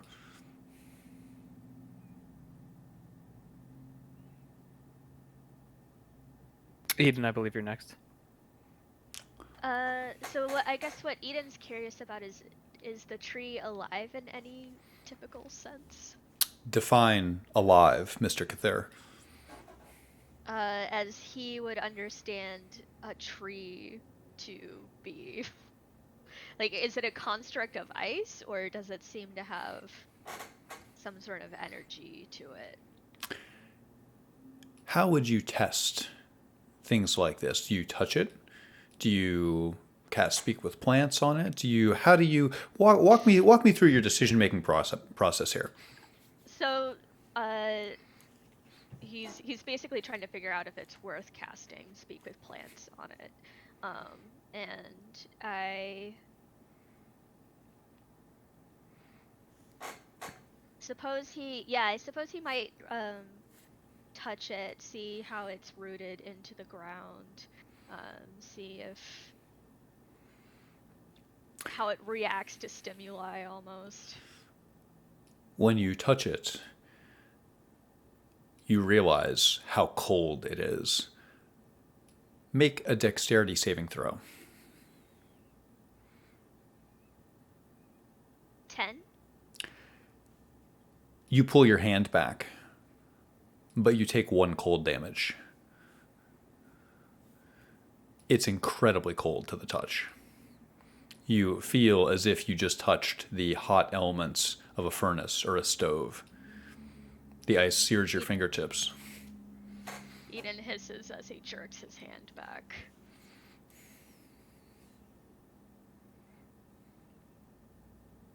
Lauren would like to take a look at the skeleton. I don't know where it is on the map particularly. It is. Do you see there is one stone that is particularly askew on the southwest corner? This one? Precisely. That's exactly it, Lauren. That one, there is a skeleton leaned up against that large flagstone. What would you like to investigate about the skeleton? It looks very old. Its bones are frosty. The nature of what this thing was before it died? What race? How long has it been dead? Roll investigation.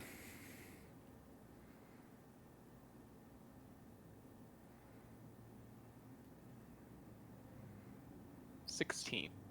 You determine a number of things about what this person was before they died. You detect that this is a human male skeleton.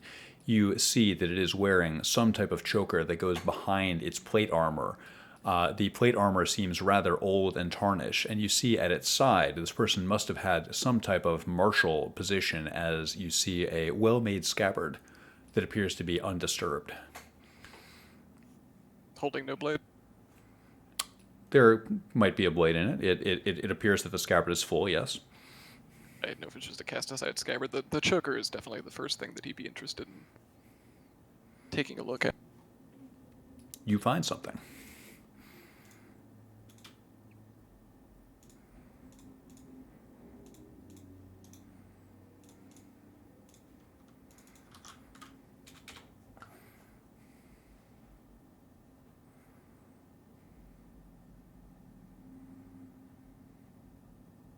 He'll make an open scoff.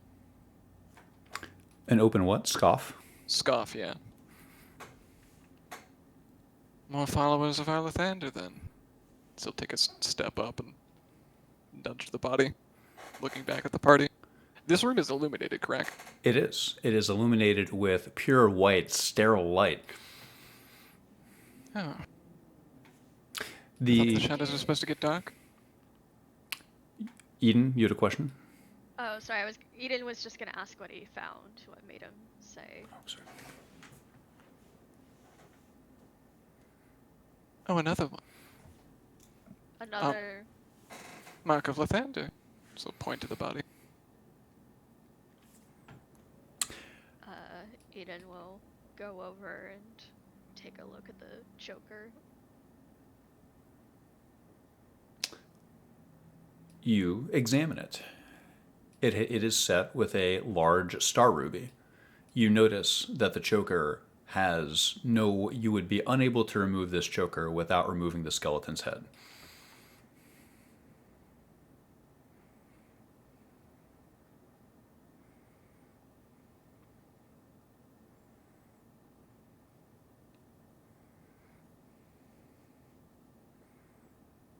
Tierney, what do you think of finding so many people with the same necklace? I doubt it's the same necklace. I also doubt it's a symbol of Lathander.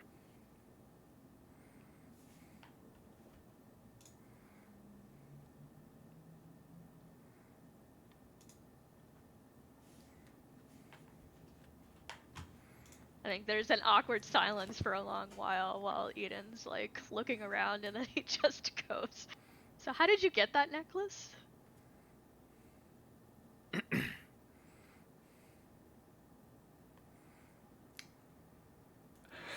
You really want to know? I do. I'm concerned. Everybody else that we've seen with the necklace is dead, Tierney. Yeah, maybe I'll be the next.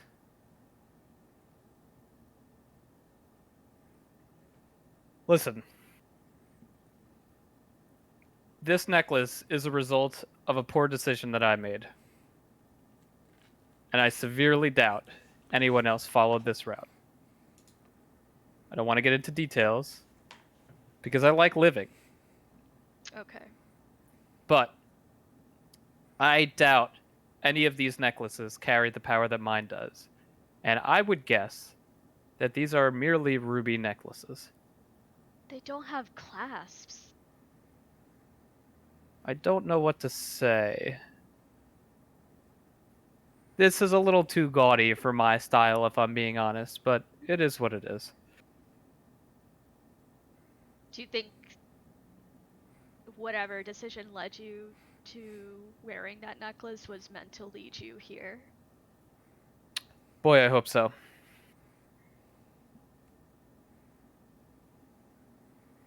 Alright. I suspect not, though. I suspect this is merely another fun coincidence that this world presents to us on a silver platter, expecting us to swallow it without question. I don't particularly wish to find anything more on silver platters for the rest of my entire life. Perhaps we should carry on. Seems particularly unnerved by this conversation. That's all right. More platters for me. Is there any identifying regalia on the plate armor? You can examine it. It appears to be relatively unadorned. Certainly, it appears to be relatively well made and maintains its protective value.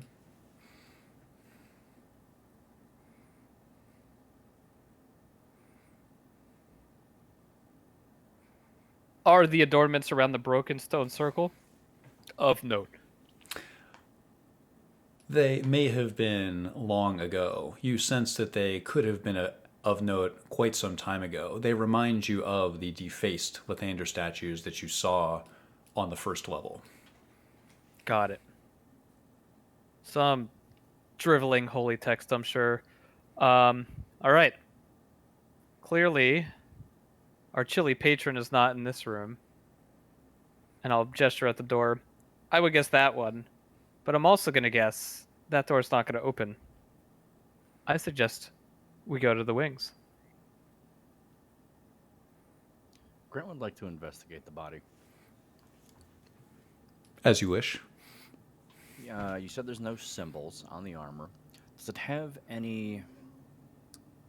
You mentioned it was from the flavor text that it's hammered back into place. Is it obvious what killed this person?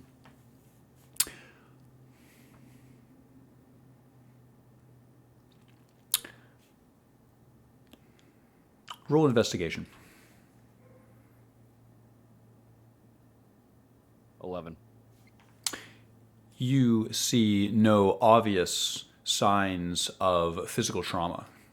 You see, for example, that the skull is intact, that the majority of the limbs are intact. You see nothing suggesting gross physical trauma to this individual.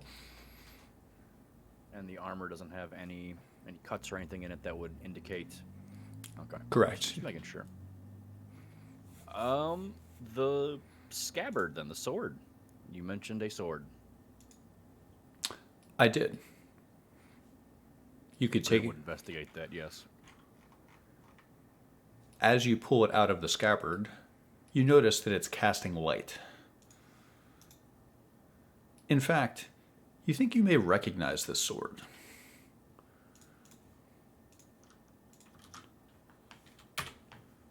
The sword's somewhat famous.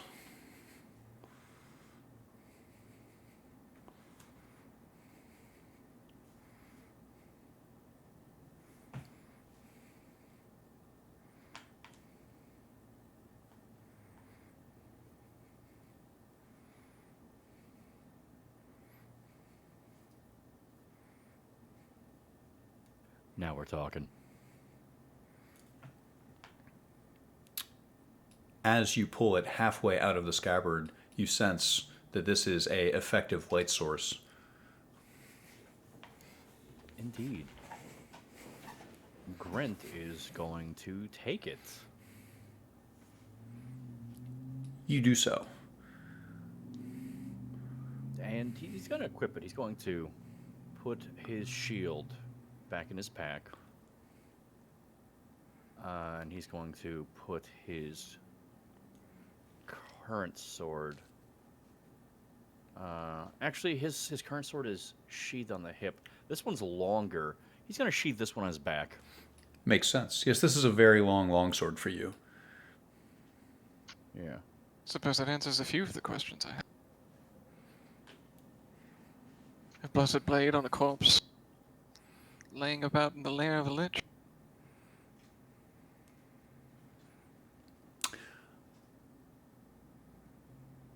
Lorne, this does make sense to you. It certainly fits with your arrangement of how you imagine the world. I sent you a message in my character chat.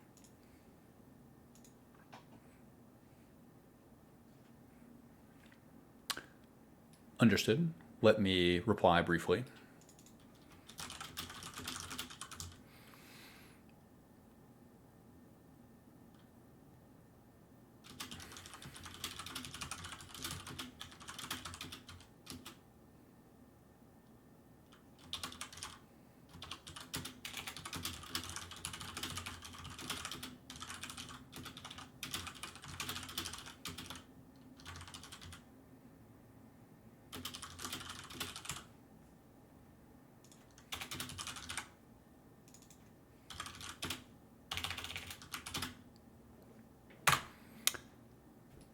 done. Alan, you divine things about the world around you.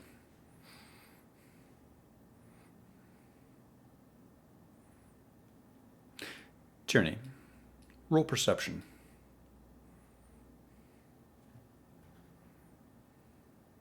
$13. You thought someone was behind you, but when you look back, there's no one there. I will whip around and continue to eye cautiously. You whip around. You feel like something's missing. I'll reach into my pockets. Everything seems intact. You're not sure why you're still holding on to your house key at this point.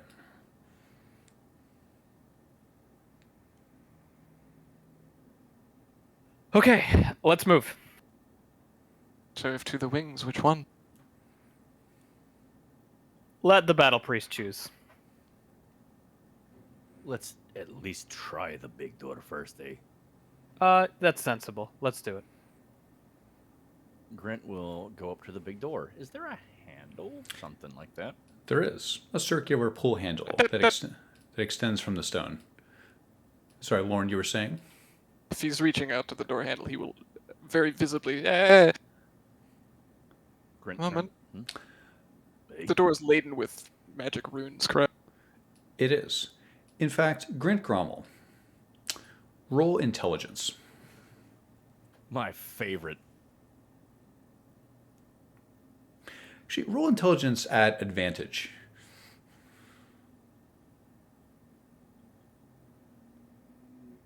Nine. This reminds you very vaguely of something. You're having a lot of trouble placing it.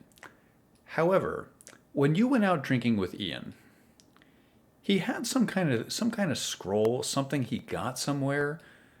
It reminds you a lot of these runes. You don't remember what he was drunkenly gesticulating about, where he got the thing, or what it has to do with anything, but it reminds you of something you've seen before.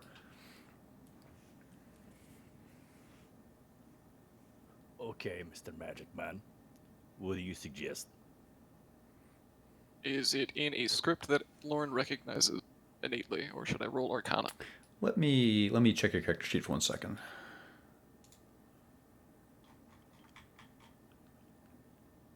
Do I see these two staring at the door, trying to read these runes? You do. You see the two of them bickering, as always. I'll go over and read what it says. Lauren, you do not understand the script. Let me check Alan. Let me check your character sheet. I can read all languages. All languages. Mm-hmm. This is in, I have eyes of the rune keeper. and these are runes. This is an abyssal. You're not sure exactly what it says, but you recognize the language. Speak abyssal. You recognize these as runes of warding. I relayed that to the party. Is that something we can break?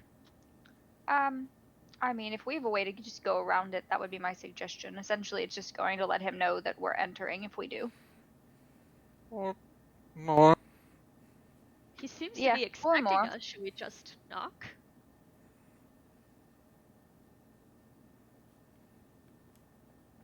I don't know. Tierney seems to be the best at these types of decisions. Go for it. Knock. I'll back away from the door. Lauren will absolutely back away from the Yeah, go ahead. Give me some space. Let me work. Before Grint knocks. Oh, we okay, do go ahead. so, it's 7 o'clock. Do we want to take our fiver now? Absolutely, Yes. yeah. Let's do it.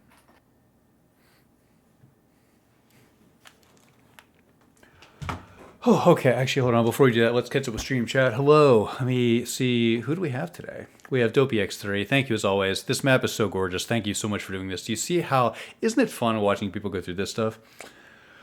Oh, what's we got? Breepunk? Sounds familiar somehow. We have Fulmari. Of course, it's great to have you.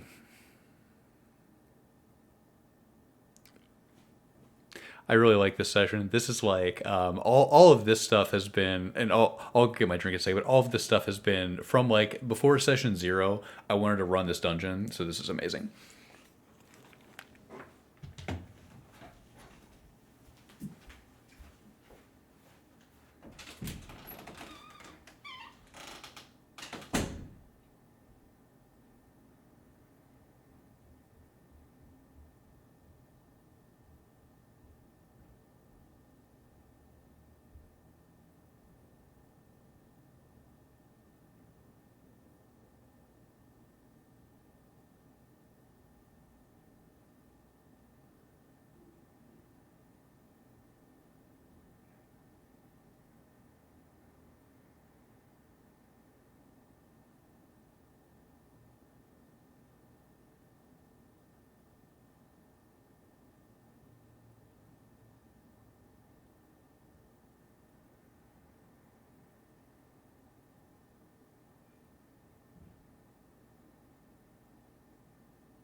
Hi.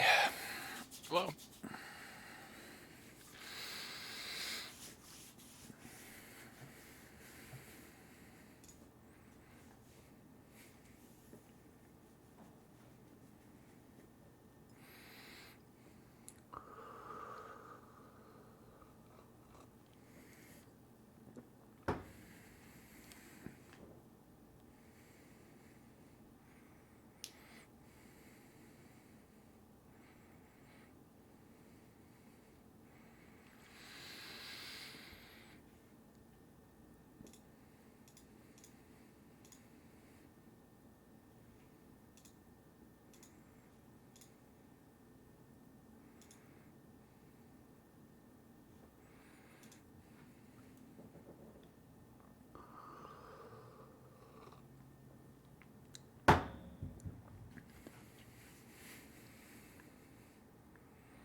I guess this, the maps look great. I They look will. incredible. I will tell. I hope he's listening right now. I have a feeling he is. My friend Andrew, who makes 95% of the maps for this campaign, certainly all the good maps are ones that he's made. I will let him know that you appreciate them because I think he also does wonderful work. And it makes it so much easier to run these games because, especially, I mean, so you were in Fall of Cormyr. Think of how much it would have added to things like dream sequences and just general combat if we had like non MS Paint maps. You MS may, Paint know, maps certainly had their charm. you may know him as Dopey. Oh, it's Dopey? It's Dopey. Well, Dopey, they look great.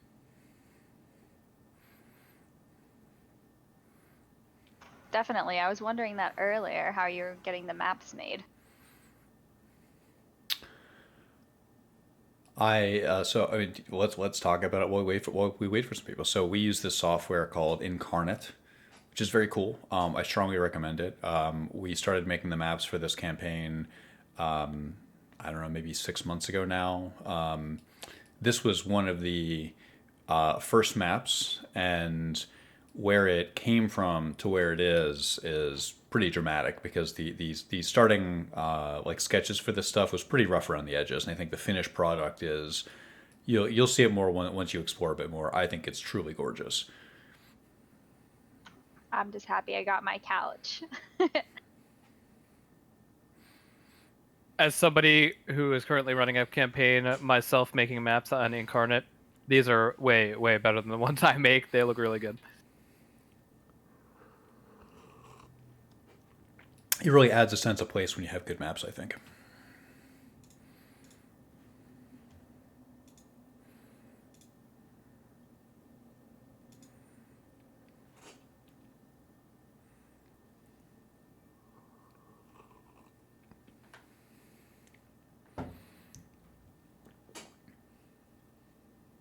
So question, have you been, for a lot of the NPCs, have you been using Artbreeder to make their faces? More often than not, yes. You'll notice just about anything that's not a either existing 5e token or something I made where I'm pulling art from an official source book. So like some tokens are I would say the breakdown is essentially like this. About 50% of tokens are from the Monsters Manual or something MM adjacent. Maybe 25% are ones that I made where like it's something like I took it from I lean pretty heavily on one of the second ed source books that I've taken a number of portraits and things from. So about 25% of those, and then the other 25% is stuff that I art breedered. And the stuff that's art breedered is mostly higher profile characters or things where I really want it to be something convincing as a human or humanoid. I like it. Lat, that's a real nice shirt there you got. What? Oh, That's a thanks. real nice shirt you got there. Isn't it?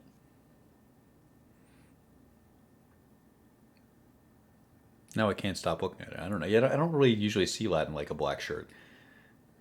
It's My Little Pony. Oh, is it? Let's show Michael your shirt. That's fine. I'm aware of his proclivities and flaws and I'm sorry, what was that? Flaws? yeah, flaws, various issues, maladies, all the drawbacks you had to choose at character creation. The way he drinks. That's the That that's the that was flaw. one of them. That was one Look, of them. I didn't choose that, okay? That chose me. Yeah, That's fair to exactly.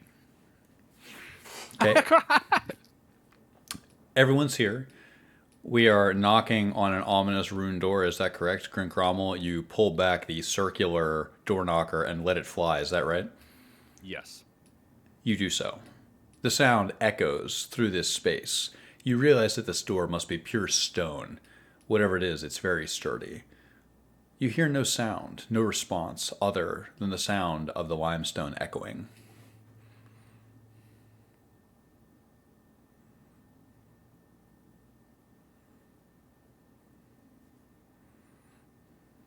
Grin shrugs. Guess there's nobody home.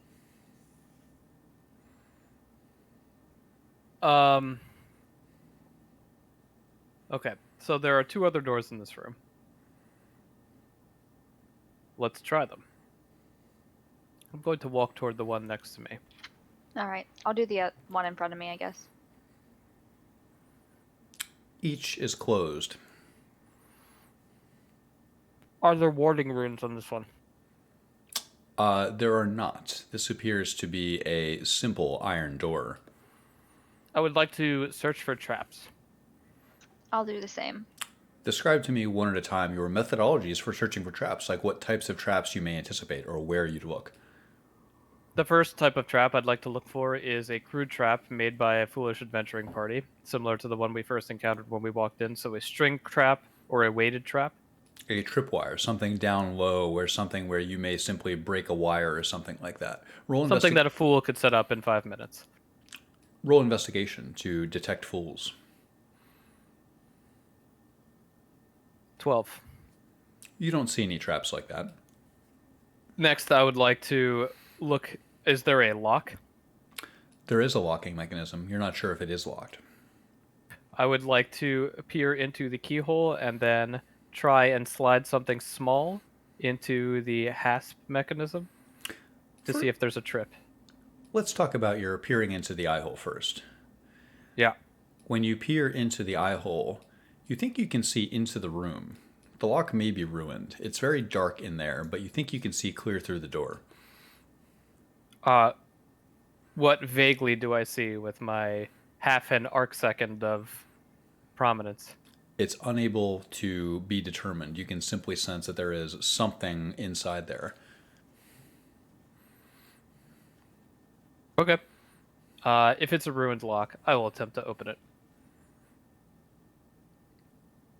You do so. As you open the door, a foul smell overtakes you. You can see just a little bit into the room.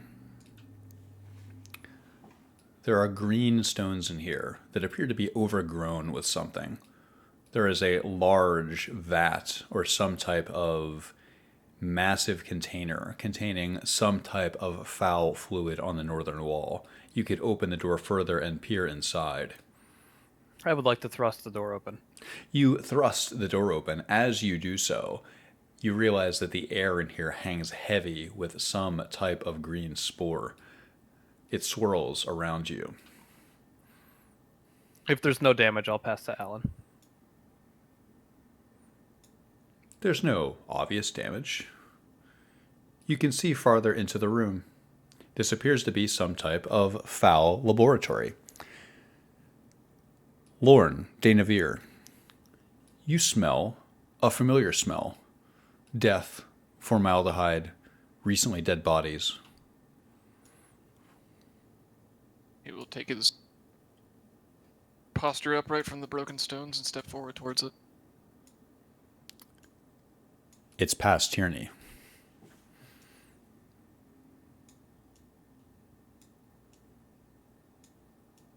If I may, Go ahead, Necromancer.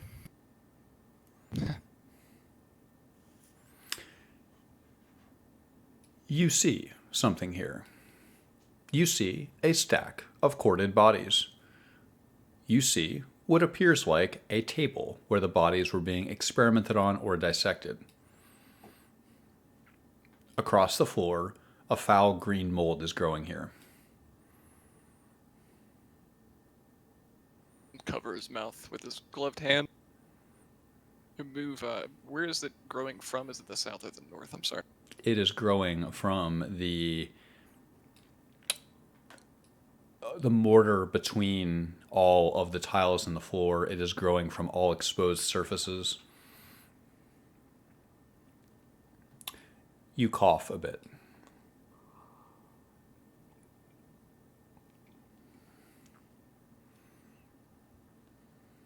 He'll nod and just exit the.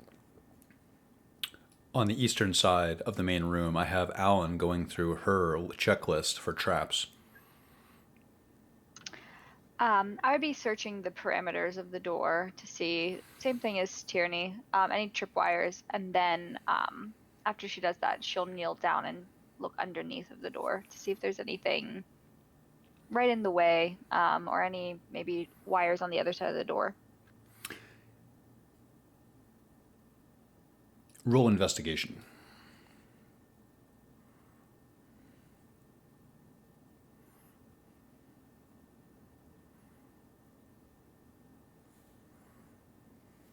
That would be a natural 20 plus 5. You feel around the door frame in order to feel, is there anything here which could be set up as a trap? You touch your hand to the ground to see, is there a pressure plate, anything like that? You do not detect anything. Attempting to gaze under the door, you realize that this door is flush with the floor. It appears to be relatively well made. The quality of construction is high. I will just try and open the door. You do so. It appears to be stuck a bit. Doesn't seem locked, but you'd certainly have to pull on it a bit to open it. Eden, Yes. can you help me to get this door open? It seems that it's kind of budged. Is it a push or a pull door? Looks like a pull door, but we could try both. Alright, I will do my best. Jewel, I think we're picking up your desktop mic instead of your headset mic or vice versa. Okay. There we go. Perfect. Perfect. Okay. Yes. So I'm sorry, you were saying? Eden was just saying he'll do his best. You pull on this He will door? assist Alan in pulling on this door. Eden Cather, knowing a bit about metal and doors, you realize that the door probably was affected by temperature here as you pull on it a bit. It just got stuck because it was so cold in here. You pull on it, and you are assaulted by the coppery smell of blood.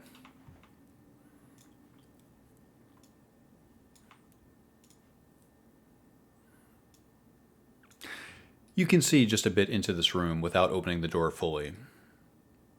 The stones are brown, the bloodstains are numerous. Alan, we're really not going to enjoy this room. Yes, I see that. I'd like to step into the room to investigate. You do so. Go ahead and take your move.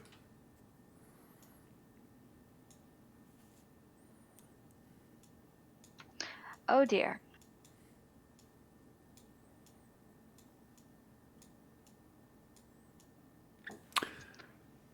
There is Oh dear. There is a stack of skeletons in the north and south of the room. On a number of tables, 4 skeletons are lined up and appear to be in various states of dissection or experimentation. Roll perception.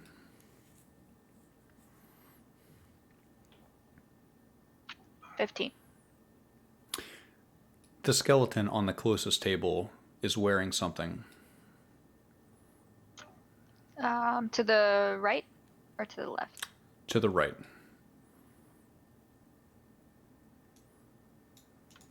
What does it appear to be wearing? An amulet. A ruby amulet? No.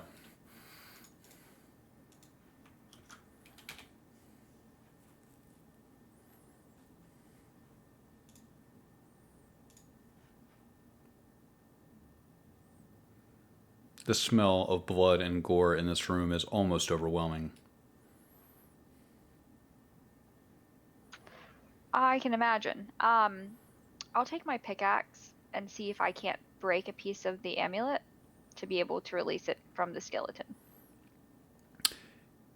You realize it would be easier to break the skeleton than the amulet. The amulet itself seems rather sturdy.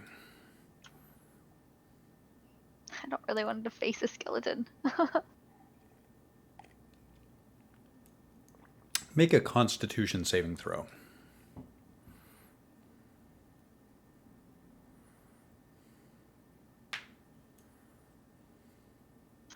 That's a nat one. You are revulsed by this room.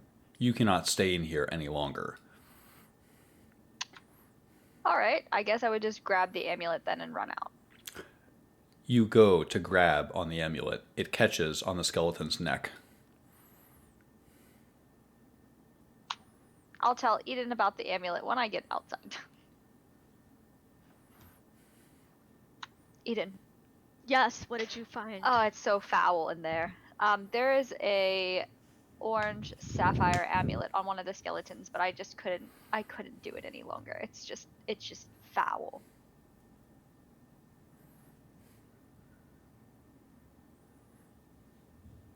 This does not bode well for Tierney. Maybe Grint can go get it. He seems like he has a Do we strong need stomach. it? I don't know. I don't know what it does. It Or if seems it's to only anything. bring Tierney harm. I don't imagine that we need another one. I don't know. I'm gonna tell Grint about it anyways. See what he thinks. I go relay the same exact message to Grint. What do you want?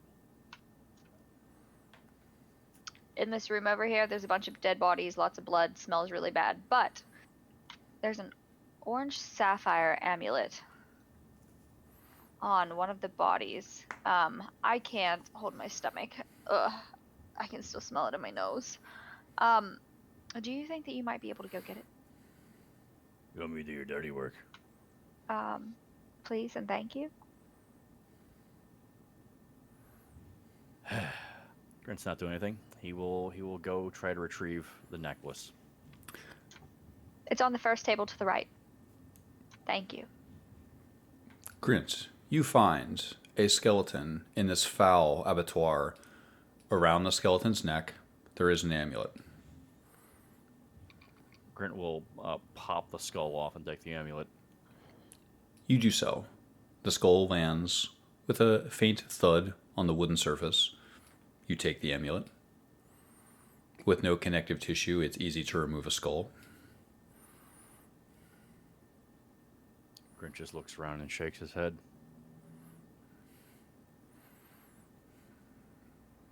You've seen carnage before, but it typically has a purpose. Mm-hmm.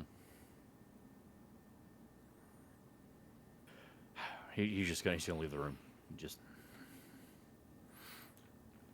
You feel better having left this room. He will go back to the door, hand the amulet over to Alan. Thank you, Grint. You're welcome, princess. Alan Vaughn, your blood feels viscous in your veins. Roll your Constitution saving throw.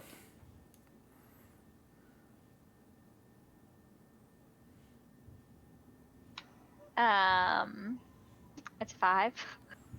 Roll 1d4.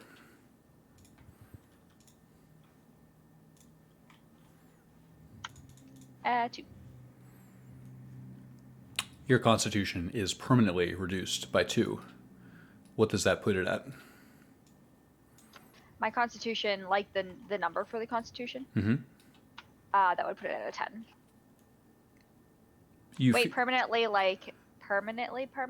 permanently. Damn. You feel your blood stiffening. Lauren, you cough. Rummaging around. You cough. He's rummaging around in his pack at the moment, searching for something that isn't there. I don't know you, Tierney, but if I know anything about mold, generally it's not so good for your health. Nothing in this place is good for our health. Gee. My memory isn't what it used to be. Do you remember who I handed my handkerchief to? In good faith at that. Certainly was not me. But no, I do not remember.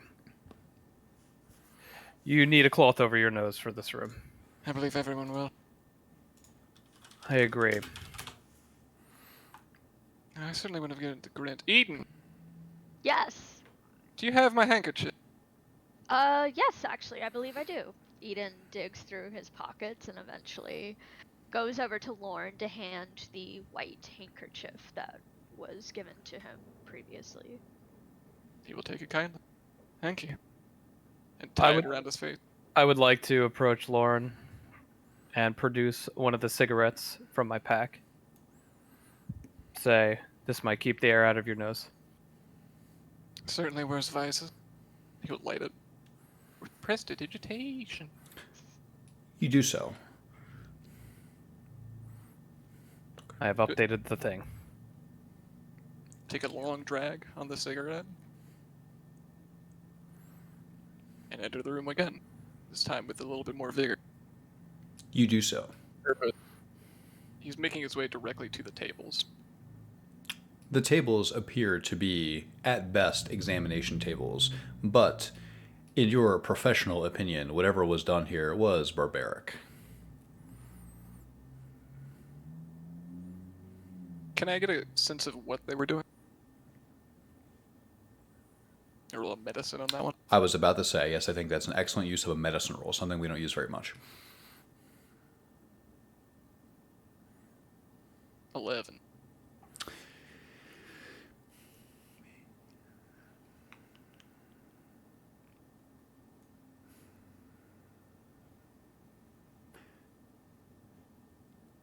You sense that some of these skeletons were cleaned of flesh by some thorough method, while others, you can tell that tools were used to remove flesh from bone.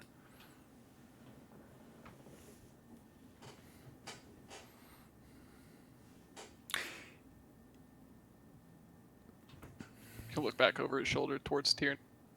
Whatever was done here, it's barbaric at best. I'll nod. He'll move to the next table. There is another skeleton here. Similar status.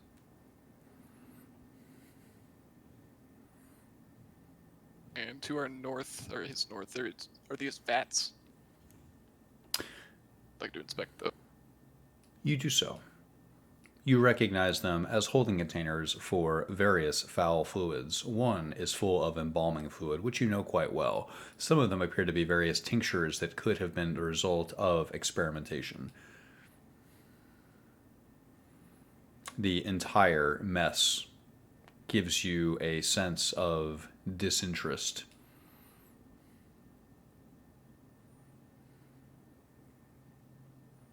He'll make his way back out.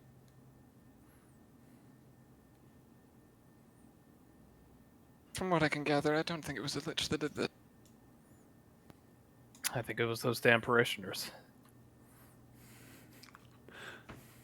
Perhaps. So you find a way to open the door? Well, unless we're going to embalm the door open, no. I don't think so. Lauren, Did you recognize the runes on the center door? Did not out of character, correct? Correct. Can't read them now. Neither could I. Do we think they are warding runes? Yes, Alan gave that information to you guys. You can also. Would you like to roll a separate Arcana check, Journey? Would you like to investigate further? I'm not. I haven't looked at it, and I'm not going to. And I was across the room when this information came out, so I was asking Lauren. But if we found nothing of note in those rooms, perhaps we should look around this room some more.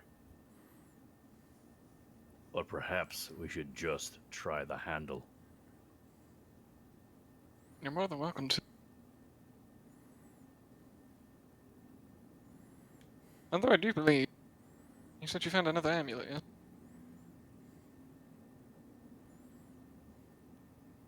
Across the room?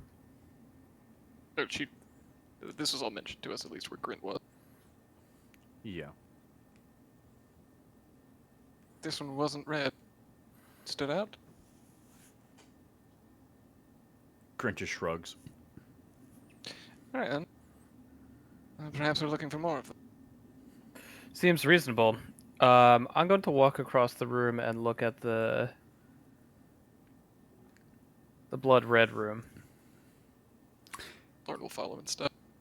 You gaze into the foul abattoir. Do I see implements that might have caused this type of exsanguination? You do not. You do not see that. You see no implements, no torture methods, nothing in here, not even a scalpel. How old is the blood? Some appears quite recent. Maybe we should amend our understanding of this place so that the Lich did do this. I don't see a torturer. I don't see a butcher. Well, perhaps they're bored now. Perhaps that's what. The Lich? Bored. Did he use ice knife to cut these folks up? Certainly possible. I'm going to stick a dart in my mouth, light it up, and make my way into the room. You do so.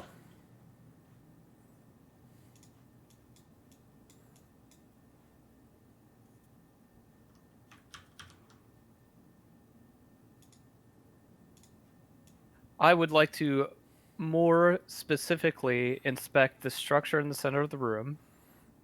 And I see that there are chains on the walls too. This looks like a torture chamber to me, so I'm looking for implements of torture. You find no implements of torture. What you do find is evidence that people have been in those chains for quite some time. This seems to be more of a holding room than a torture chamber, as far as you can tell. Then why is there so much blood?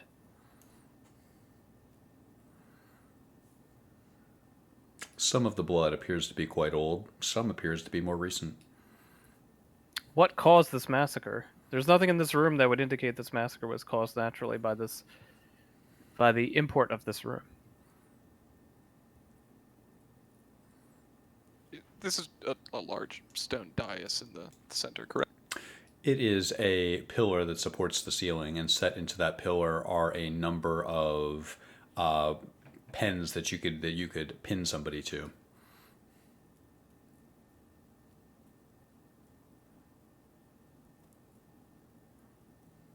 Well, perhaps they took their tools with. That seems unlikely. I'm going to venture further into the... Sorry, somebody else was talking. I was just gonna say, I think it's about time we go visit the Lich. You want to try and open the door, Alan? Yeah, why not? Doesn't look like there's any other way in. Okay. Why don't we do it? I'll walk out. Grint says he'll open it. Everyone stand back. I'm Already sure had you it. don't want the princess to do it. Hey.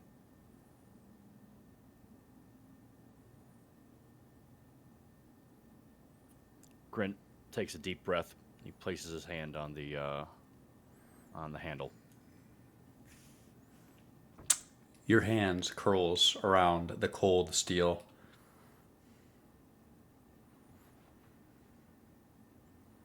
He gives it a pull.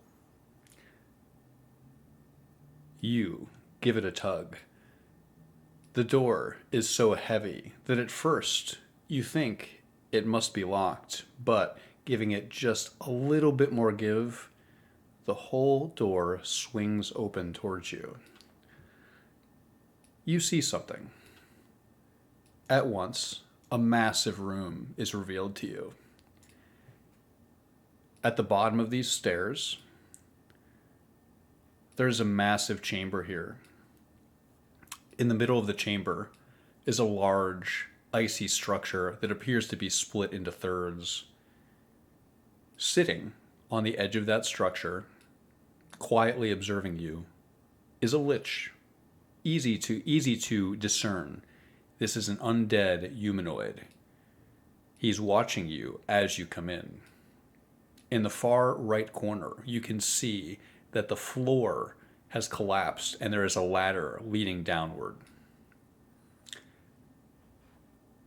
As you open the door, you see in the corner of the lich's mouth, he smiles at you, Grint. And Whoa, really? yeah, yep. Checkpointed. I Yes. hate the DM. It's 7:40. Yeah, I think I want to checkpoint it here. I love and hate the DM. We'll revisit this next week. You can live your dreams. I'm living my nightmares right now. My dreams are to play D&D. Well, so let's check in there. Everybody good next Friday, 1 week from today? Yes. Yeah. Cool. Okay, we will pick this up next week. You love to hear that all your players want to do is play more. Absolutely. Yeah. So, real quick, March 4th, the first weekend of March, that Friday I will not be around. So big heads up on that one. 4 weeks from today? Okay. Yeah. Reasonable. Could you do me a favor? Could you put that in Alan Vaughn chat and I'll sticky it? So I don't forget.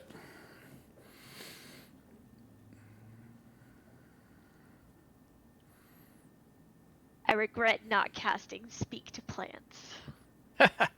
I thought you might.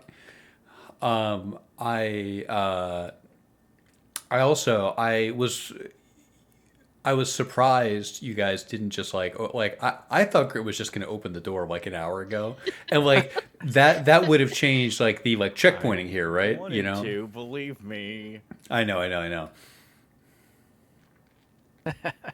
We are a very cautious party. Well, I mean, Yeah. Rightfully probably so. not a bad idea. Yeah, for real. I also didn't want to open it because I didn't want you to checkpoint us super early. So I was worried about opening it and you being like, let's just hear checkpoint. The irony. Yeah. But alas, I think this was a good dosage of D&D. I had a blast. Yeah. I feel like we got a lot accomplished. Like when we took our 5 minute, I was like, wow, we've been playing for a really long time. Even though we weren't. We've been playing this I thought you meant that we've been playing this campaign for a long time. This campaign is No. really, it's really starting to pick up. This Yeah, was session and it's Still 13, by the way. fresh, right? Would you Lucky say? number 13? Would you say, Joel? It's still fresh, right? There's a lot more of it. There is a lot more of it. Yeah. Okay, good. Well, Makes me happy. a lot might mean different things to different people, but there are certainly there's still some plot points. If it were a TV series, how many episodes do you think that it would have? So how funny you should say that, because I do I sort of conceptualize D&D via seasons, right?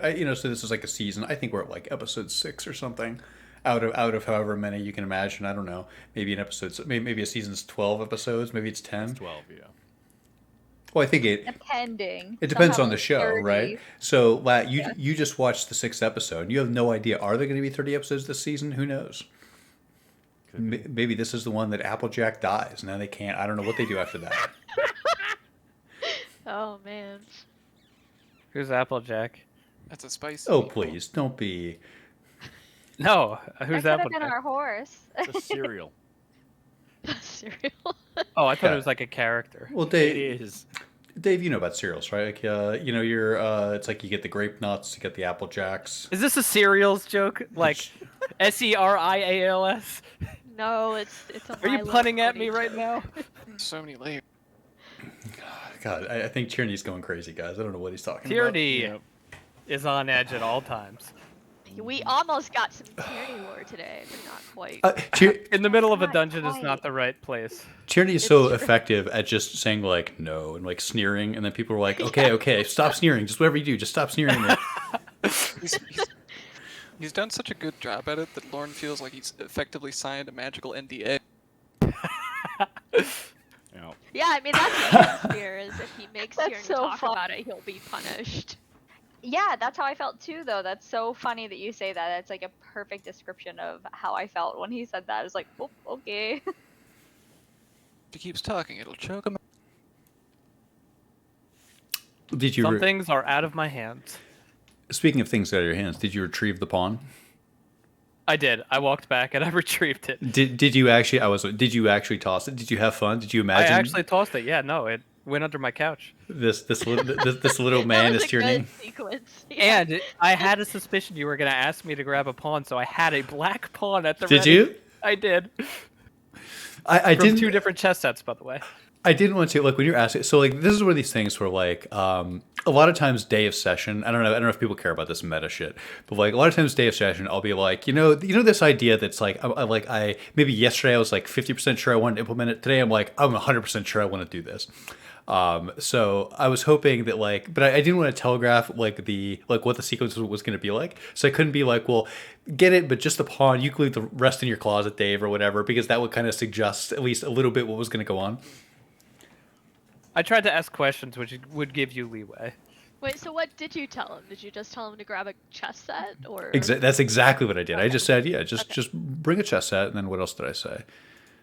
I asked if I should set it up. Oh, that's right. Yes, and then you asked if you should use like the nice one or the bad one. I was use the bad one. Yeah, I have like a carved marbled chess set that I got. Ooh, nice. Better Don't that you throw threw the that. plastic one. Yeah. Always impressed with your mastery of prop. I love props. Absolutely. Especially for online. You miss a lot of the human element online. So I definitely want to like up the visual factor of the campaign, as it were. Yeah. I love that you're a willing participant and stuff like that. I feel like all of the everyone in this party is like super Engage. engaged. Definitely, I was like people are very allowing. You know, like very thank you for letting me do stuff with your characters. It's really fun. Thank you for doing stuff with the character. Absolutely. Like, You're it's- doing first of all, you're doing stuff to my character. Correct. You are victimized. Yes, Tierney is a perfect paragon of virtue in this world. He What a terrible world yeah. then. he is the perfect poetic victim, and we are all the aggressors. Tierney just wishes people would stop asking stupid questions. Yeah, why is everyone so interested in like, oh, Tierney? It seems like there's a lot going on here. It's like, hey, Alan, maybe butt out. Yeah, Alan. The one interrogating. Look, Steph can't butt out, so neither can Alan, unfortunately. That's the way it works. Yeah.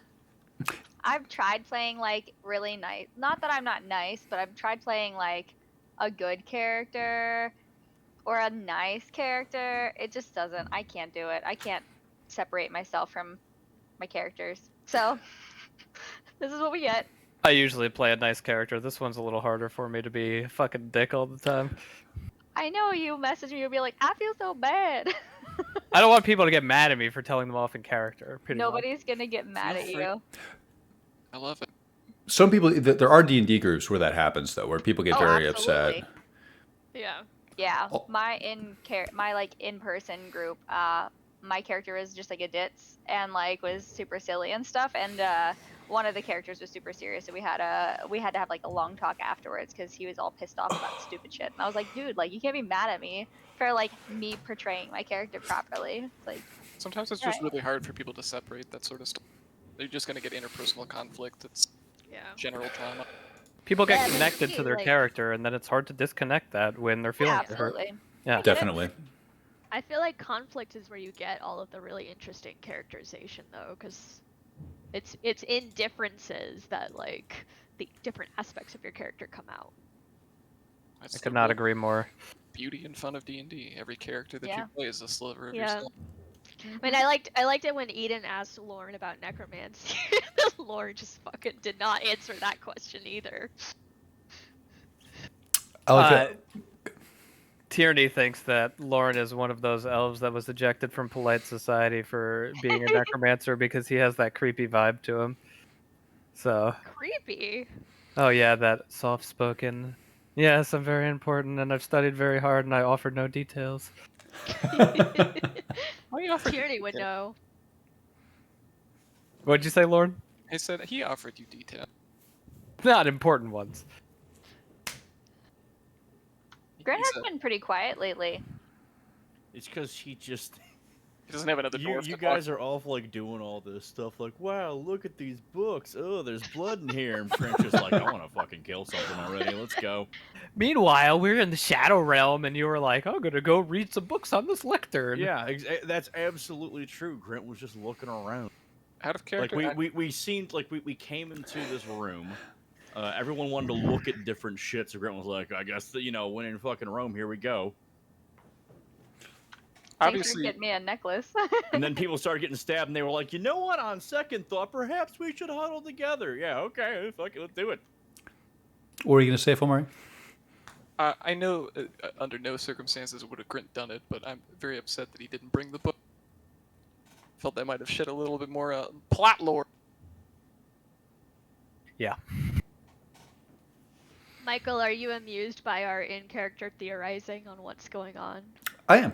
Yes, I like it very much that people are trying to make sense of the world, and with any type of sit here and let's do 100 hours of world building or whatever. The hope is that there will be a payoff for the players. So we'll see if that comes to fruition. I think it's really fun for Lauren as a character to watch Eden try to piece things together. Oh, really? Yeah, 100%. Yeah, because it's like, at least as a cursory glance, as Lauren joins the party, you have like obviously out of place druid, this happy-go-lucky person, and all of, and they're the one that can, seemingly to Lauren has pieced it together the best. They've picked all the puzzle pieces up as we're all mucking about in the blood and bone. You're like, oh, what if it's this? Well, he has a high wisdom score, but low intelligence, so there you go. We getting fucking perma-stabbed up in here, and Lauren be like, but what's the lore? Well, I think both of you are playing, by both of you, I mean Lauren as the sort of disconnected, high intellect, sort of distant person. And then you have Eden, who is extremely deductive, right? Which I think is like, it can be hard to play high wisdom, low int characters. But I think playing it like someone who's kind of like, hey, I figured it out, but kind of like blabs it or whatever, that's like a perfect way to conceptualize Yes. that. Like, I love the way you play Eden. I think that we have so much more to learn about everyone's characters, and that's just really great. Like, I feel like we've all gotten like a little piece of each other, but that's pretty much it. I at the end of last campaign that Mike ran, he did a post-mortem where everybody shared their impressions of their character and the things that they couldn't tell, and I'm already looking forward to that, even Oh though yeah. I'm not. That was I like a love very that. fun session.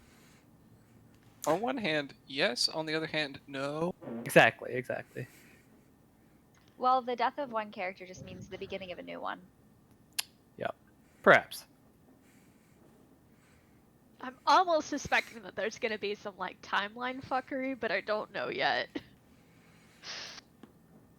This campaign... Gaping magical wound down here. Who knows?